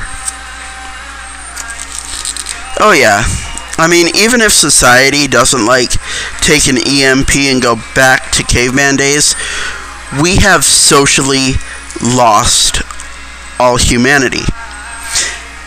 And it goes back to what I described years ago. Like, I think when I was in high school, I wrote a paper on it, an essay, where the more we rely on technology, the less we rely on our own faculties and each other. Case in point, 75 years ago, they didn't have video and audio recording. So you had to be able to read people and trust people to be able to decipher who stole what and when, right? But as soon as we started introducing video cameras in convenience stores, no one trusts what anyone else has to say. They're like, well, I'm going to check the camera to see if you're right. And so every time we institute, or like calculators, right? Nobody can even do basic math in their own head now because they just punched into a calculator. So the more technology we create to make our lives easier, the more we stunt our own personal faculties. And the more we stunt our personal faculties, the more we can only rely on our animal instincts. Exactly, Taryn. And so, again, yeah, you had to be smarter and write everything down and do everything by hand. But because we create these tools to make things easier, it makes it easier on the people who are already higher functioning, but it makes the next generation dumber for it.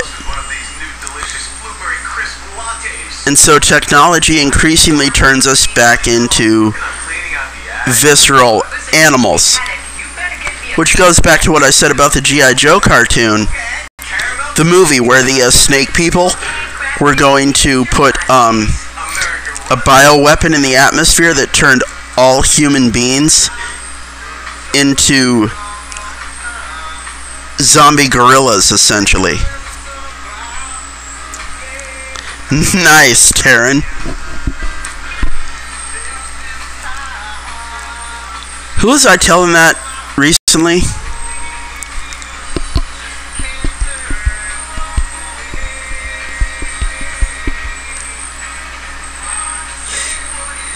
Yeah, traditional relationships with women, I don't see any way of ever facilitating that again either, Victor. I think at some point the ability to believe you're in a traditional relationship involves Jesus, what do they call that? I can't think of the term. But like, you would have to suspend disbelief. You would have to fully commit to a lie. You would have to commit yourself so thoroughly to wanting to believe it that you would overlook the signs that it isn't.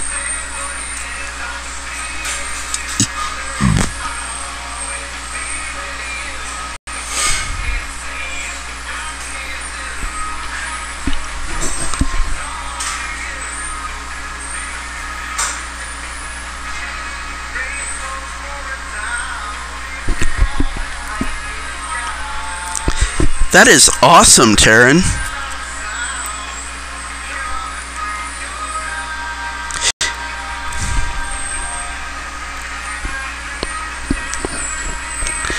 Yeah, the first time I went to community, when I was in high school and the first time I was in community college, I could do calculus problems in my head.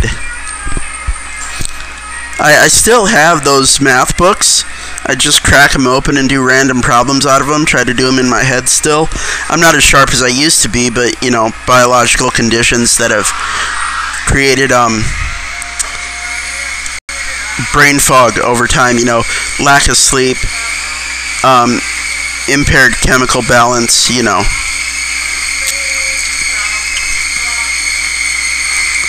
Exactly, Victor. There you go, there's the term, cognitive dissonance. And I think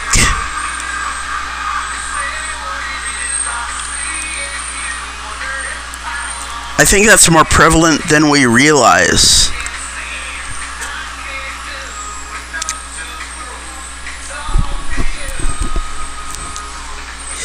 Yeah, they didn't hand out trophies for that stuff, but I got straight A's until I was 16 years old. Hormones and all kind of threw that shit off.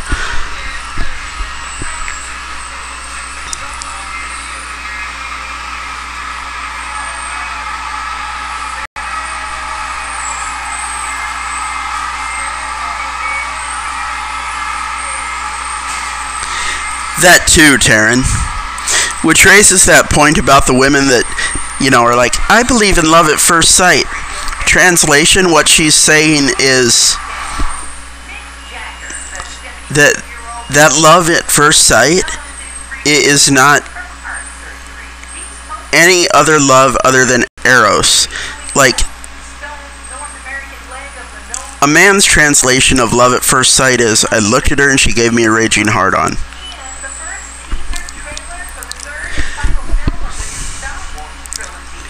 Well, yeah, that initial infatuation is to get you to overlook the flaws. And if you maintain that sexual attraction, it allows you to have a motivation to work through problems. You're like, God, she's being a bitch, but you know what? If I can take the time to work this out and make it a little better, I can still, have sex. But eventually the sex dries up one way or the other. And a lot of relationships go through divorce after that because they're like, wow, that's all we have in common? We're out.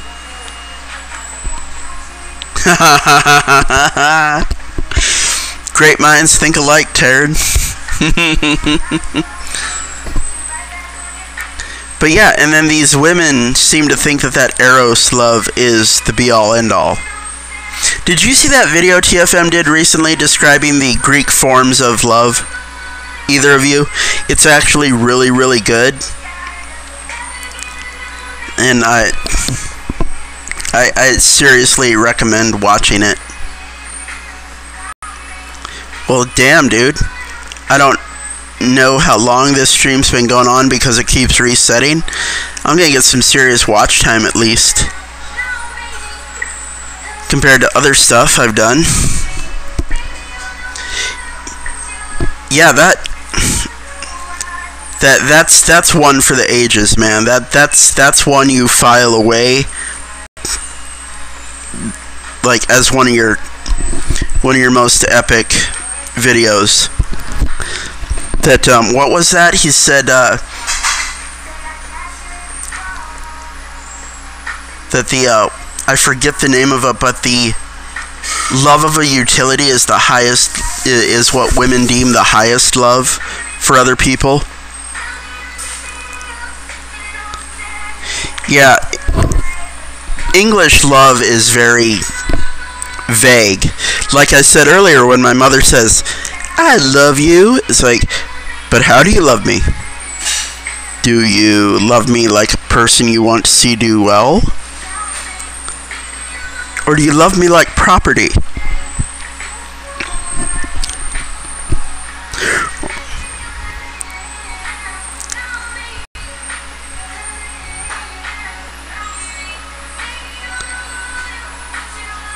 Yep, it sure does, doesn't it, Taryn? It explains Briefalt's law. It's... What's that phrase? Everything old is new again? Or the Bare Naked Ladies song? It's all been done before? We make up new words for stuff constantly, but it's all the same. It's all, already there. It's not new, it's just new to you.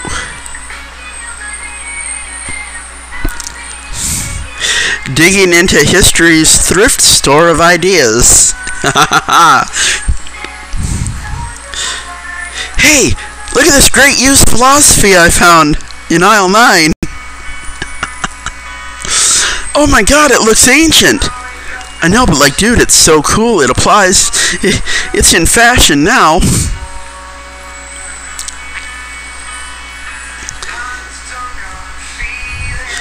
Isn't agape love the love of a friend? Like friendship love? Familia is family love. It's... Exactly, Taryn, there's nothing new under the sun. You mentioned Ecclesiastes.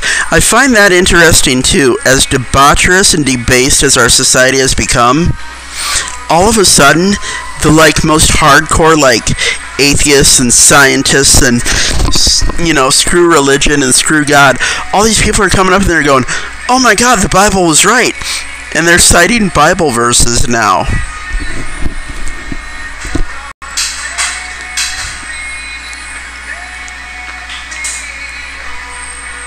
Victor, yeah. Once the I agree with you, Victor. Once their sexual attraction to you dries up, they lose value for you. I mean, they'll keep you around in their back pocket as a utility. You know, like being their financier or giving them a place to live or something, but their most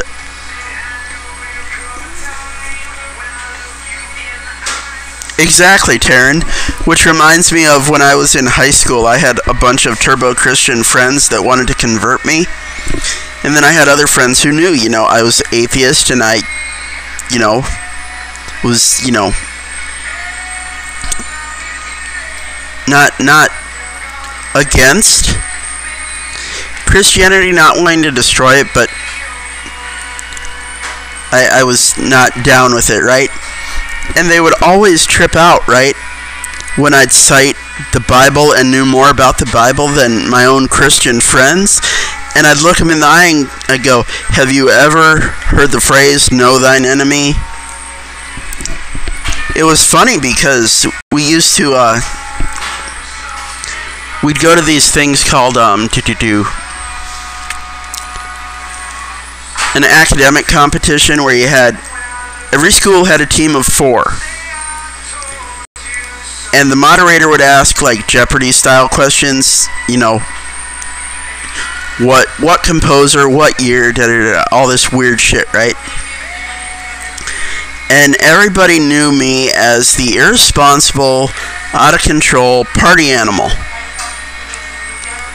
But during those competitions, I absolutely went beast mode on the philosophy and religion questions. And every time I answered those questions, the whole room collectively dropped their jaws. And their eyes got huge and they all just locked up and looked at me like, oh my God, the most out of control, heathen, satanic person in this room knows that much philosophy and Bible stuff? It like blew their goddamn mind.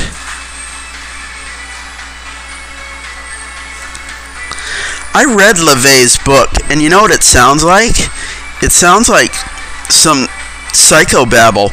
It's not wrong. It actually has value. I've read it through.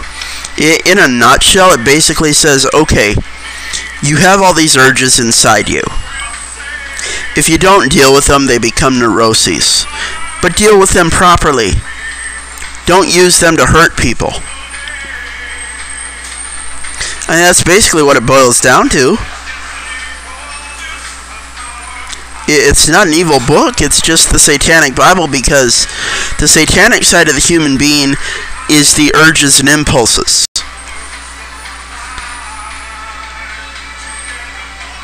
And so, again, Anton LaVey said, okay, you know, cite an urge you may have. You have an urge to defecate. But you're taught, recognize it, clench up, get to an appropriate space to deal with it, clean yourself up afterwards, you know. You don't, because if you hold it in, it's going to cause problems in your physiology. So you have to deal with that urge, but there's an appropriate way to deal with it. You don't just walk over and shit in the middle of the floor. Same thing with emotions. You may be very angry at your boss, but you don't punch your boss in the face and lose your job. You hold that anger in till you get home and can take it out on the heavy bag. No one gets hurt. It gets out of your system. It doesn't become toxic to you or anyone else. That's basically what I got out of the Satanic Bible.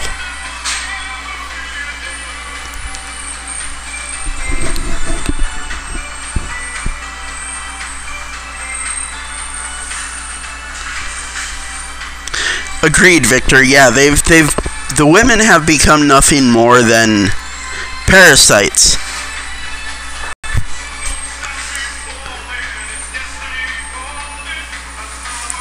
What, Taryn? Like, you got the boss is just passive aggressively firing you by not calling you to come to work?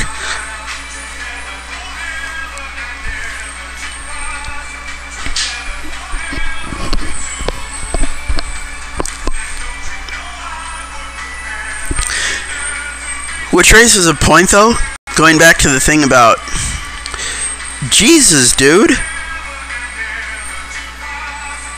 That's like a month's income for me.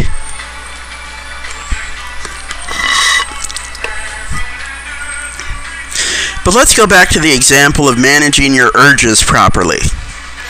We all have carnal urges based on our animal needs, our physiological needs, okay? And these urges to maintain our physiology have developed over thousands of years, right? Like animals, we're inclined to our carnal physiological urges to manage our body properly.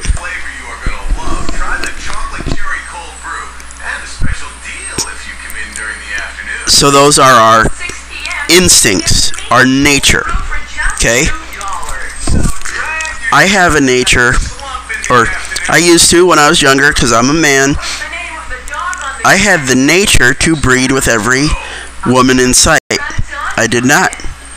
I went in the bathroom, rubbed one out, went away. I managed it appropriately to keep it from hurting other people.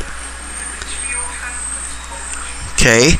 As a human being, you have the urge to feed. You don't see a random person with food and rip it out of their hands. You might ask them, hey, that looks delicious, where'd you get it? But you find a way to fulfill that carnal urge of needing to feed in a way that satisfies you but doesn't hurt others. You also have an instinctual urge to defecate. It's a necessary part of your biology. It has to happen. You don't cop a squat in the middle of the floor and drop a deuce. If you watch horses, they just shit where they're walking. Babies do this too. This is why we put a diaper on them. But we train babies to recognize the sensation, recognize the urge, learn to activate the right muscles to manage that until they can get to a proper bathroom facility where they can then release the contracted muscles and allow for that natural process to take place. What does this have to do with anything? I've heard way too many times many manosphere presenters say, it's her nature, don't get mad at her for it. Horseshit. It is my nature to take a shit, but I don't do it in a way that hurts other people. I don't do it with impunity. To hell with everybody else. I have natural tendencies too, but I do not exact them with impunity regardless of the consequences to others, and this is the problem I have. These men say you can't get mad at her for her nature and sweep her bullshit under the rug. No, that bitch needs to be held accountable. I respect that she has carnal, baser urges and instincts. Okay, that's fine. But I am going to hold her feet to the fire for not managing them properly. Okay?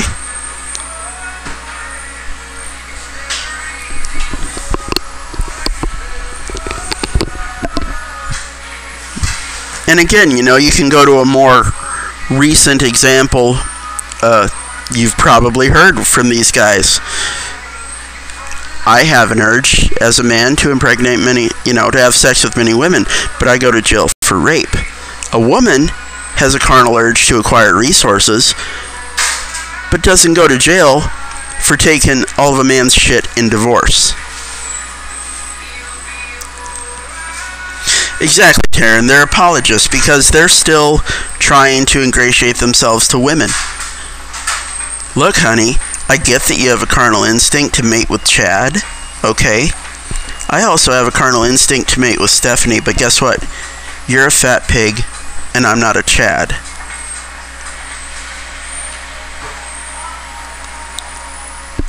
I'm not gonna cheat on you with Stephanie, you don't cheat on me with Chad.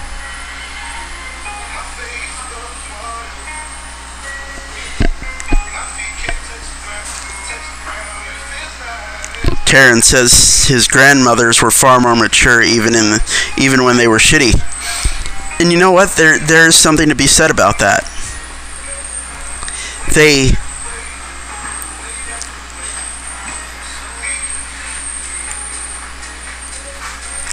I'm not even sure at this point what would cause women to contain themselves the way our grandmothers did. What was it, just that our grandmothers didn't have the illusions that these women have? But then our grandmothers didn't go through puberty being fed hormone blockers, i.e. birth control. Our grandmothers, most of them, couldn't go procure their own living. Our grandmothers didn't have all these cushy jobs to go to. So there is a lot of that, right? Again, technology destroying the divinity of human.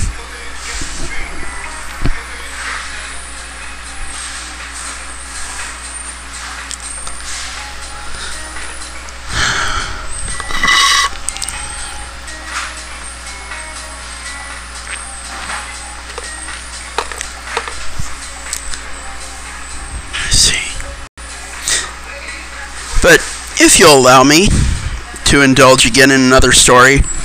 So there's a 17-year-old Puerto Rican girl here that's been working here a couple months. She brings me my food and my drinks, and there was some short, obese, bovine black lesbians that were coming here periodically. They were coming here pretty regularly for about 2 weeks. And they were, like every crazed lesbian, they're trying to mind-fuck and indoctrinate girls that aren't like them. So they were crossing the line with these two 17-year-old girls that work here, one of them being the little Hispanic girl. Her name's Alanis. And so every time they'd come in, they'd cross that line, that social barrier that's there, right? And so at one point, I just flipped out at them, and apparently I scared them off. They haven't been back since. Well, ever since then, little Alanis has been very sweet on me. One night I was sitting outside after they closed. She came out, gave me a free dozen donuts. When she goes on break, she comes and sits near me and talks to me. Even when she's working, she'll just holler across the restaurant, holler my name until I acknowledge her, and when I acknowledge her, her eyes light up and she smiles at me. And if there's no one else around, like in the restaurant or outside, when she comes by, she'll holler at me till I recognize her, and then she'll start dancing for me and smiling at me, and she's like, "You like it when I dance?" Yes, thank you. But, as that eternal 80s song that I don't remember who did it, there are laws, and she's only 17. Oh, but yeah, dude, she's all up in my business now. And Scott mentioned, he's like, you know what did it? I'm like, what? He's like, when you ran off those hog beasts that were harassing her, she decided you were her hero. Like, aw, that's cute. Too bad I can't perform and... Exactly.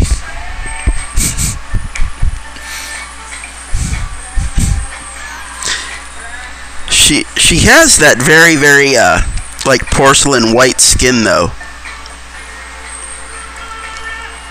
And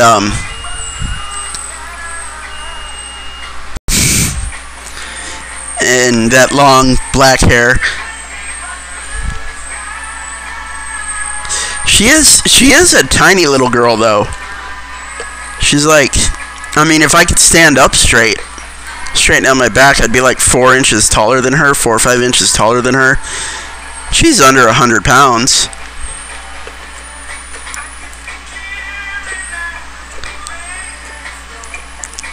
A recon drill instructor, huh? That sounds pretty intense. Did he put the guy from Full Metal Jacket to shame? That guy died recently, didn't he?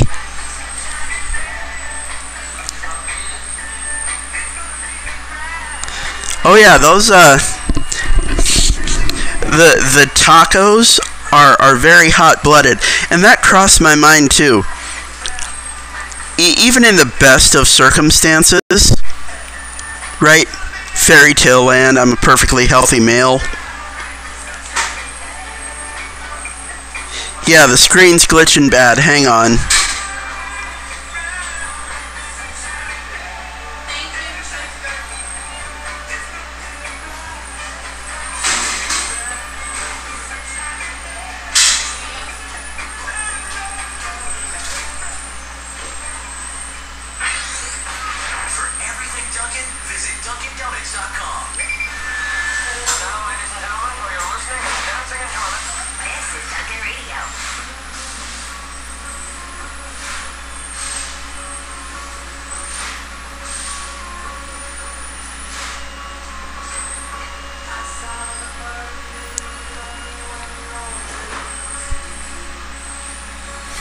But yeah, let me start that again.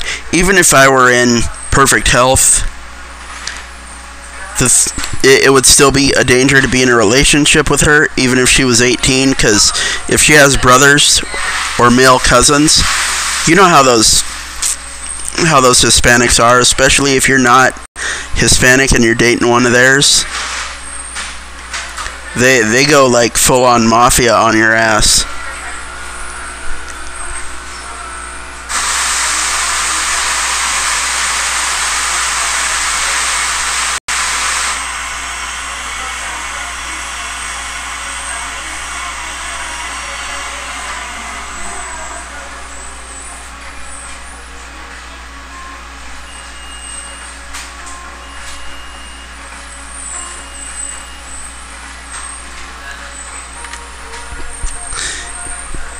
Occasionally they play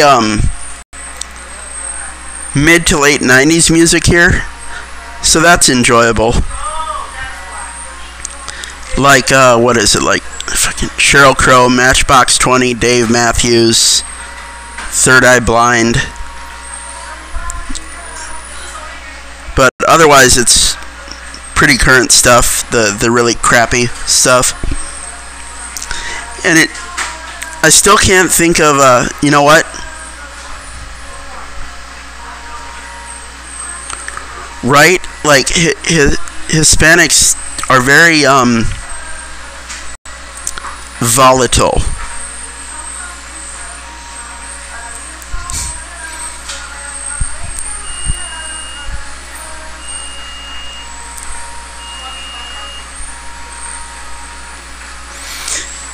And that song I mentioned earlier, I just remembered who sings it. It was Mr. Mister did that song. And the chorus says something about, if I could fly, I'd lift you up, take you into the night, and show you love like you've never seen. And I love the line from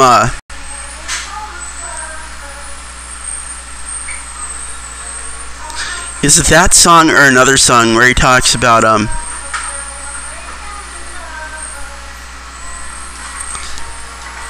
it was a line from the song talking about the measure of his love And it's like, and all I ever think when I hear that line is 6 or 8 inches.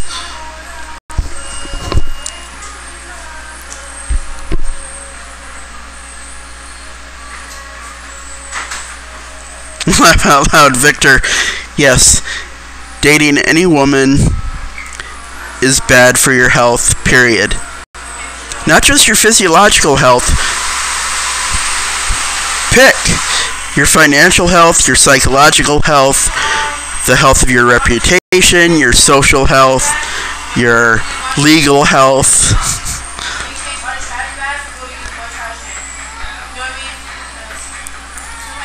Pick it.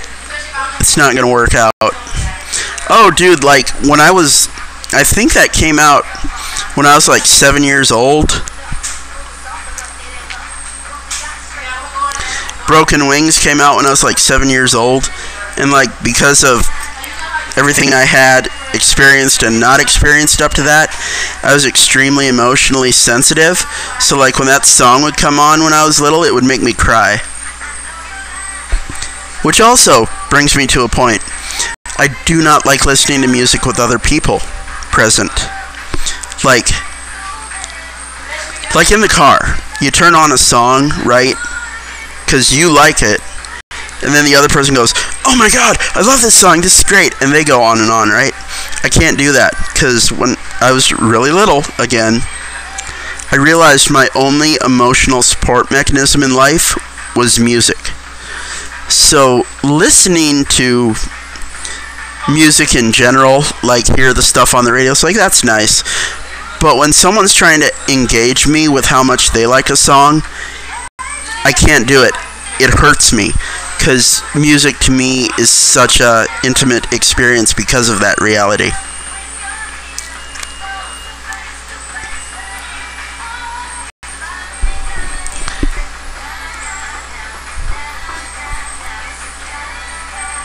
Yeah, you're a little older than me, aren't you, Taryn?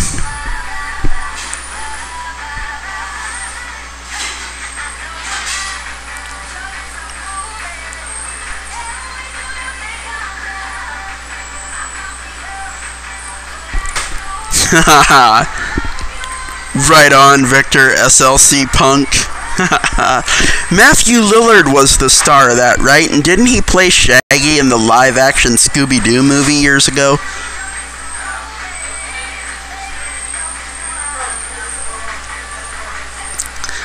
Me and Bill Mike were talking about how I had mentioned to him how I, at a very young age, could relate to Metallica's One and Unforgiven on a very profound level.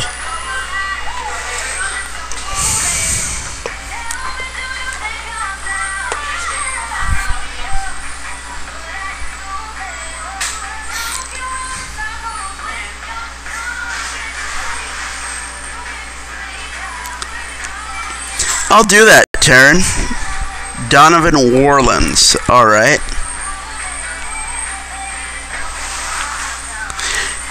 But speaking of music, it's funny how when you have certain experiences, you grow up listening to love songs, imagining that that's what it's like when a woman loves you because you don't know what that is. But then you get older and you realize that, one, if she means what she's saying in the song, she's singing it to a Chad. Otherwise, like every woman, she's just lying to get what she wants out of you. Like, I will love you forever, you're the man I've always wanted. It's like, I'm not Chad, so what you want from me, bitch? Why you lying?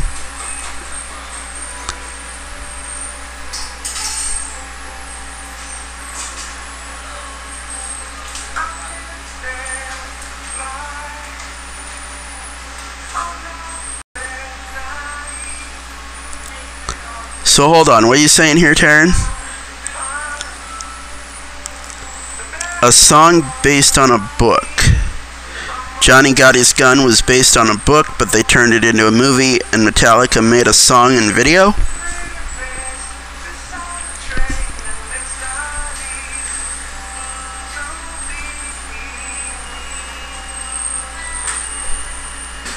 Trying to... What's that? Oh, this is... I'm a little bit partial to this song too. Superman by Five for Fighting.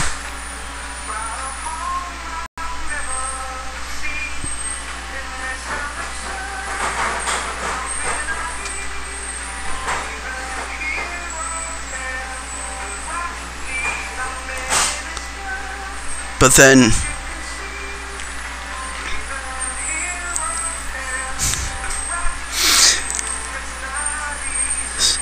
I remember as a teenager listening to Pearl Jam's song,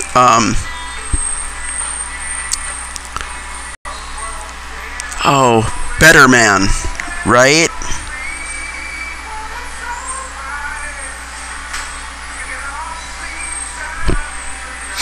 And as a teenager, listening to the song Better Man by Pearl Jam, I'd like totally simp out to it. It's like, yeah, I'm a better man, she needs me, da-da-da-da-da, right? Totally simping out to it.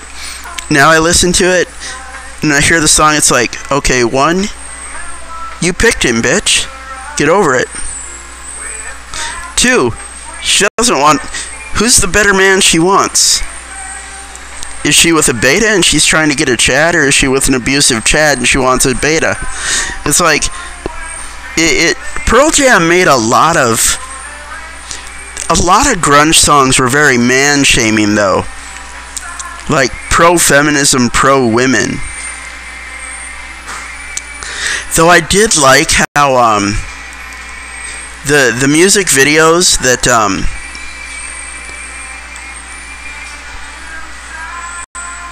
dude, Rooster is awesome. Alice in Chains is one of my favorite bands, dude. Like, they are still, like, an arbitrary go-to. When I can't think of anything else to listen to, I go to Alice in Chains. That slow tempo, but heavy sound is just... That's the thing. Right there. I'm trying to think.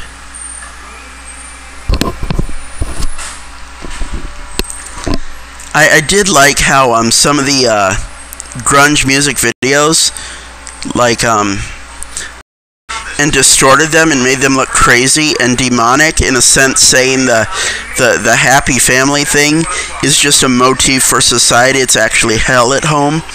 Speaking of the, you know, what the sexual revolution and divorce and shit did to us as children. We all looked like happy families, like we were still happy families, but the reality was we were in hell.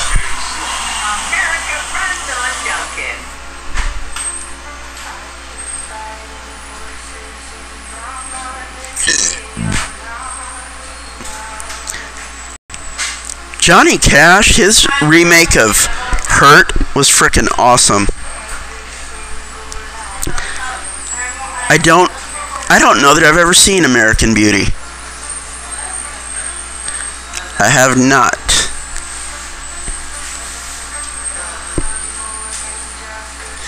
Though I do like how the movie Singles is like a period piece. Now, back then it was just current reality, but now it's a really great period piece. It takes that time and place and nutshells it really well.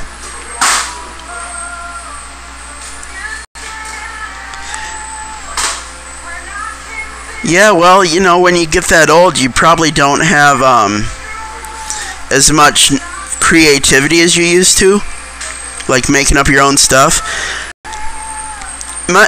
And maybe it's just me, but it seemed like Johnny Cash, as well as a couple other performers, tried to rip off Elvis by wearing the jumpsuit and the hairstyle.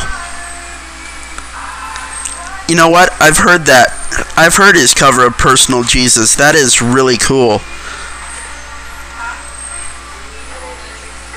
The first time I heard Personal Jesus, though, was Depeche Mode. Again, when I was a kid.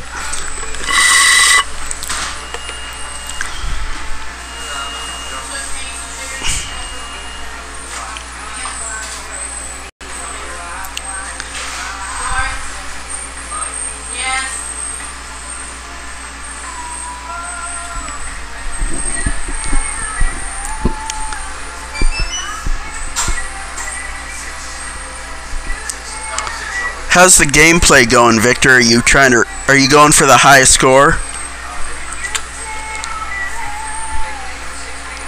I would imagine if it's a first-person shooter, you're having a blast. Ha ha ha.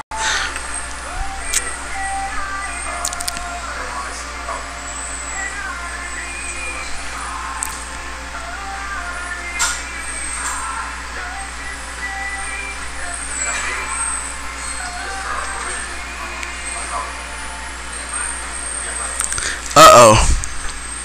That's not good, Taryn.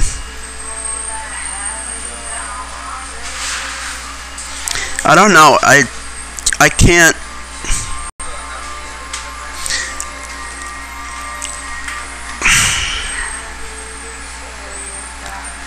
Like, Adele's music doesn't resonate with me at all.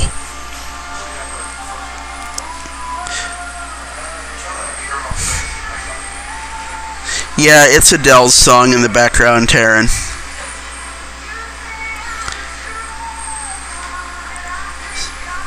Victor says he just keeps dying in the game. Good thing you have that infinite respawn, huh, Victor? Oh, speaking of here, lizard. There's one hanging out outside the window, sitting here looking at me.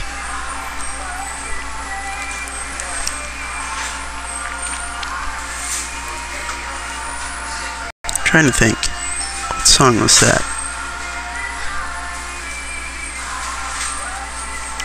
I get do picked on for this a lot, but there are a couple Creed songs that, like, the tonal sequences really, like, profoundly affect me still.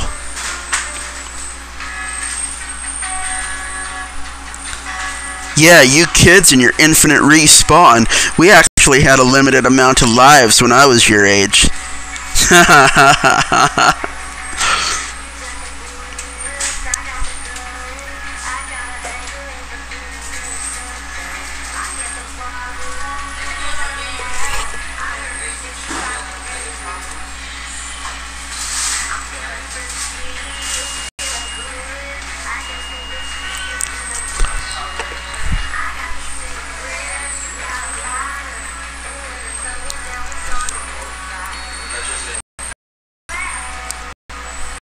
Just saw something that reminded me.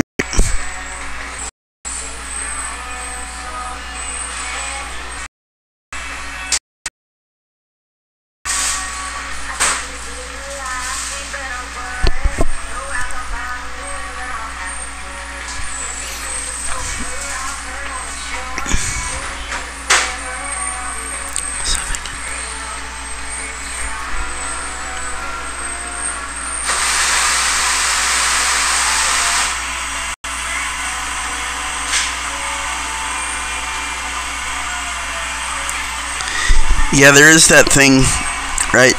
You get almost to your next checkpoint and then you die and have to start the gimmick over. Though if you think about it,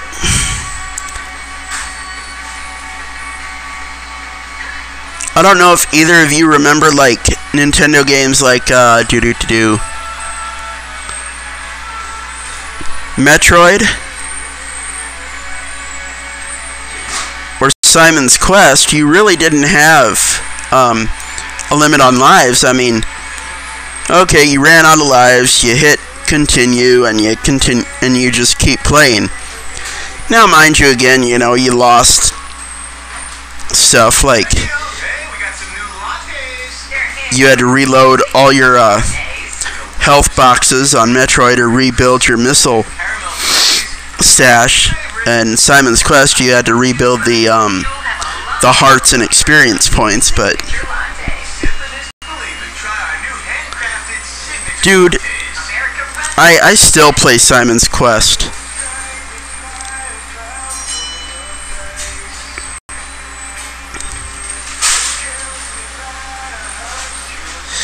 Strangely enough, I don't, like, I can't pinpoint it.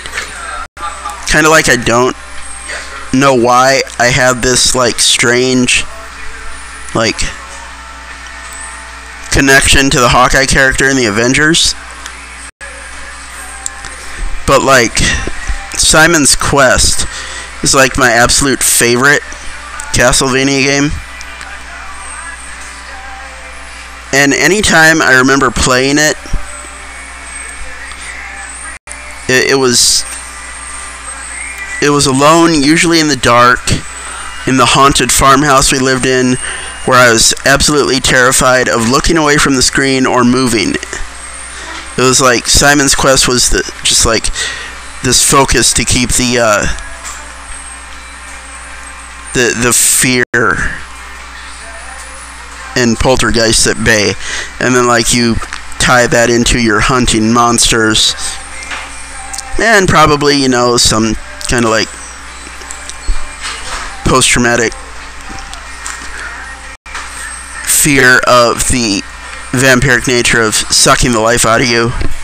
I don't know how, but it like has a really strong like emotional resonance, and I'm like really like bonded to that game. I don't know why.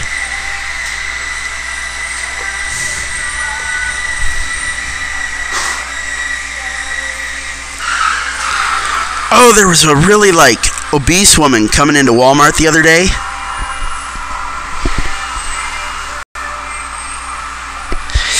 Yeah, they needed to put bosses in those mansions. That would have made it a little more worthwhile of a game. But it was interesting how they set Simon's Quest up as a kind of a role-playing game where you like talk to characters to get clues and stuff. I did appreciate Lament of Innocence, the first Castlevania game on PS2, because it had a more realistic scaling of the castle and the characters.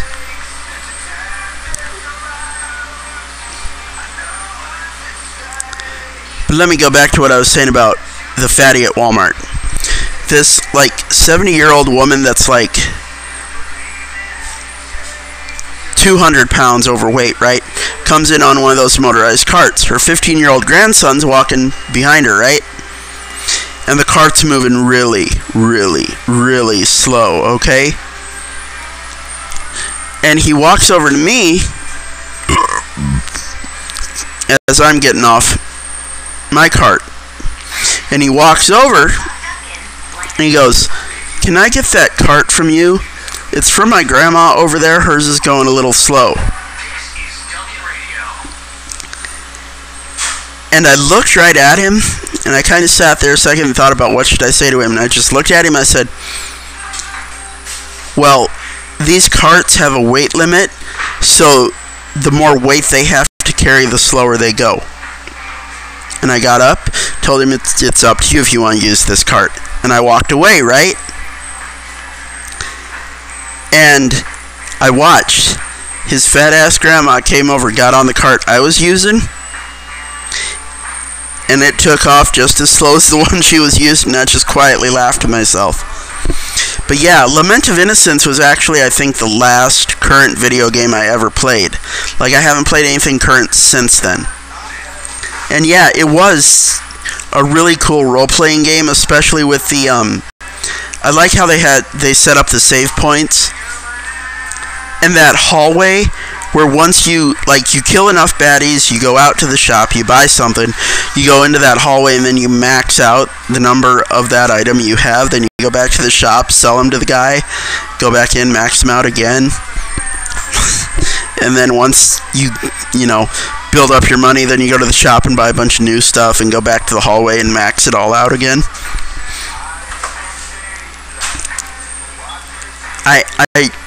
I was a little bit disappointed in the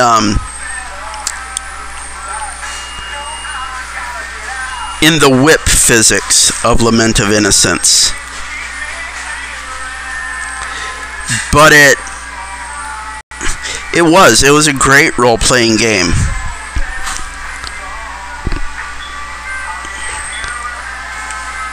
What was the one that came out after that on PS2? I don't remember the name of it, but it was really similar.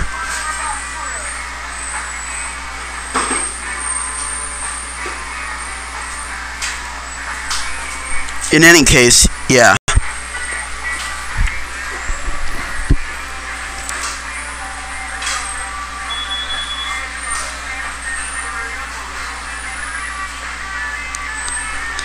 Oh, and then I'm such a nerd, right? It's like, what would it take to create the monsters Dracula's monsters that you fight?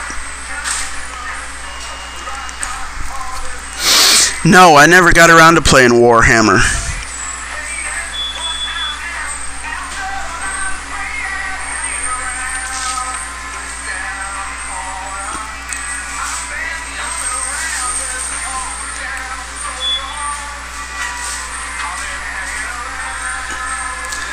See, because I think at that time, yeah, prior to Castlevania coming out on PS2, I played the shit out of the WWF wrestling games. I do remember playing Mech Warrior on the PC in like 95.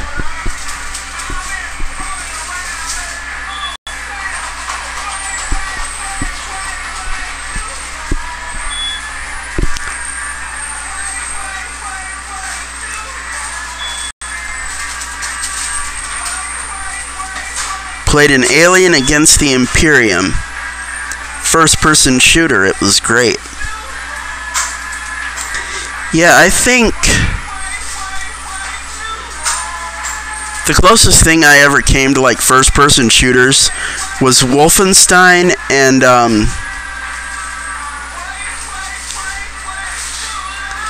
don't even remember the name of the other one on PC. I think it was Duke Nukem. Might have been. I don't remember.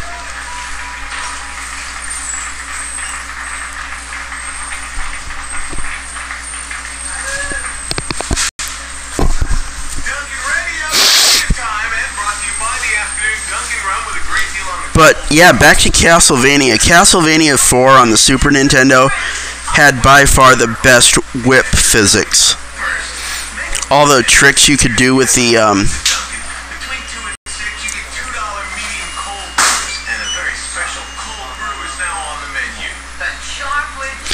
I know, right, Taryn? Big John is Duke Nukem.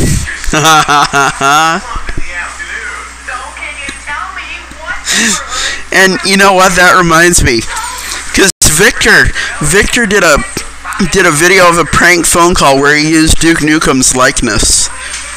Oh my God! If you haven't seen that video, check it out. If you have seen it, go watch it again. It's goddamn hilarious. What was it? Toxic femininity on display or something? I've got balls of steel. Balls of steel. I'm gonna rip off your head and shit down your neck.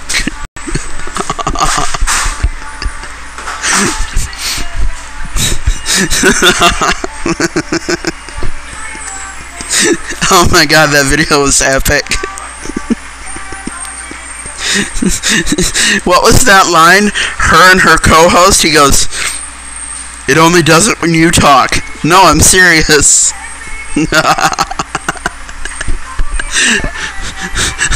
What's the other line the character says? "Blow it out your ass. I've come here to kick ass and chew bubblegum." Mike Hunt. No, but there's a Mike Who Cheese Harry here.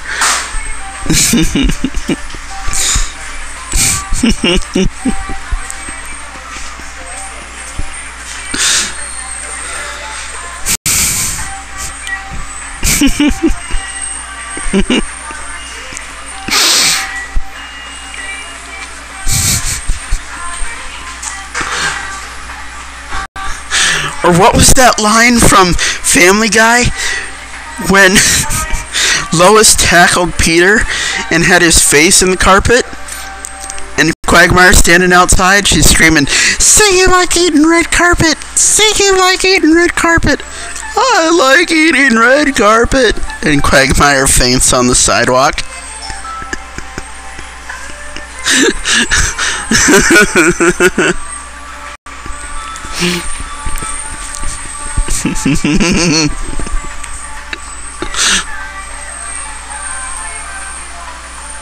Yeah, they did a variation of the Mike Hunt joke in the female Ghostbusters movie, where Thor's dog was named Mike Hat.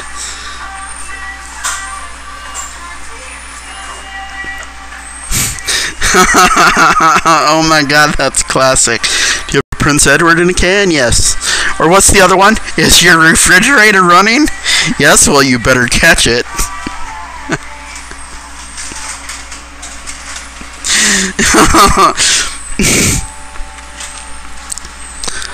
Oh my god, dude. R5 Adventures stream the other night. I guess I was really cooking on all cylinders, right? Because she's watching, right, as everybody's responding to my comments. And she goes, wow, Dick's on fire.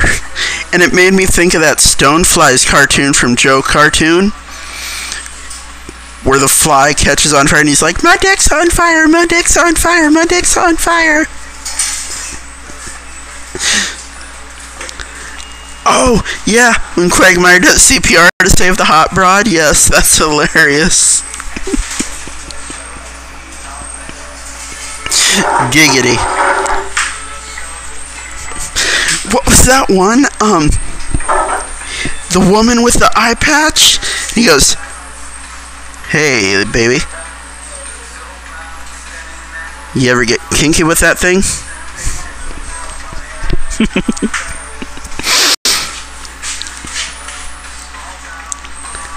Oh, what was that TFM said about? Called it a whistling blowjob when you fuck someone through the eye hole.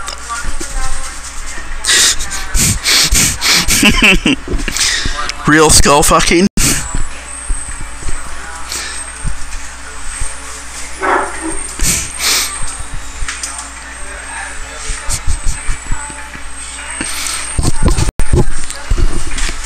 Or what's that really old bar joke? I know, dude. It's terrible, right?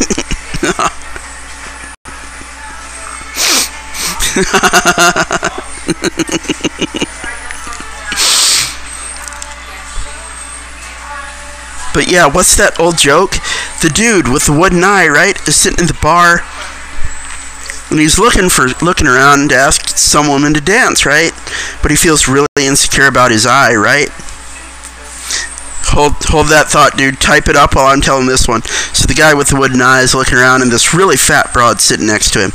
He's insecure about his wooden eye, so he finally decides, hey, this fat woman will dance with me, right? So he turns to her. He goes, excuse me, miss. Would you care to dance with me? And she, eyes light up, big old smile. She looks at him, she goes, like to dance with you? Would I? Would I? And he just turns and looks at her and he goes, fat ass, fat ass.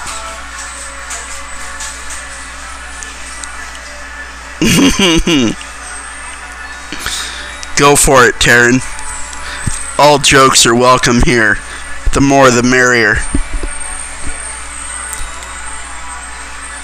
Speaking of the more the merrier, has anyone considered that the Snow White and the Seven Dwarfs, of all the euphemisms and allegories that can be, what if the dwarves are actually her 7 illegitimate children that she's using as slave labor because she's just that kind of bitch? Duncan Radio, it took a lot of practice to master the fine art of making these delicious blueberry crisp lattes. It takes skill to make these handcrafted signature lattes. Oh my god, then the other day in a different stream, right? One of the women,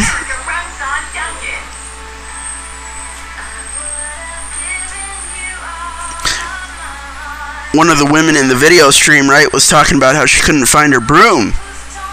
And someone comments, well, that's probably because your husband doesn't want you flying around the house. And she goes, and someone goes, You know, if you can't find your broom, you can get one for $1 at the dollar store. She goes, yeah, but that requires me leaving the house. To which I kindly replied to her, yeah, well, I can see how it's hard to leave the house when you're chained up in the kitchen.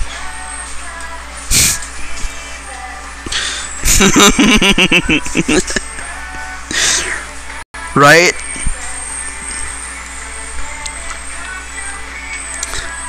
Snow White was a gangbang, and the prince was her beta bucks.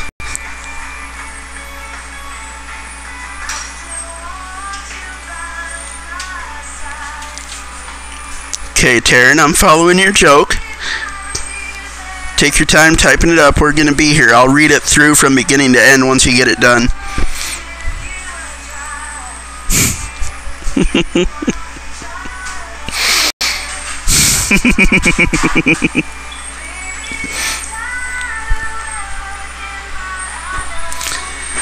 No, honey, you don't understand. It's safe for you to be chained up in the kitchen. See, because when you're chained up in the kitchen, you can't get in car accidents, you can't get wolf whistled, you can't get treated inappropriately by other people, you can't get frustrated by your latte being wrong. See, by me keeping you locked up in the house, you're safe from all the daily emotional trauma you would otherwise be subjected to. I'm doing this because I love you, sweetheart. And I want you to be safe and not afraid. Now, bitch, if you don't do the dishes, you're getting the bad part of the hand. I love you. I'm off to work now. Have a good day.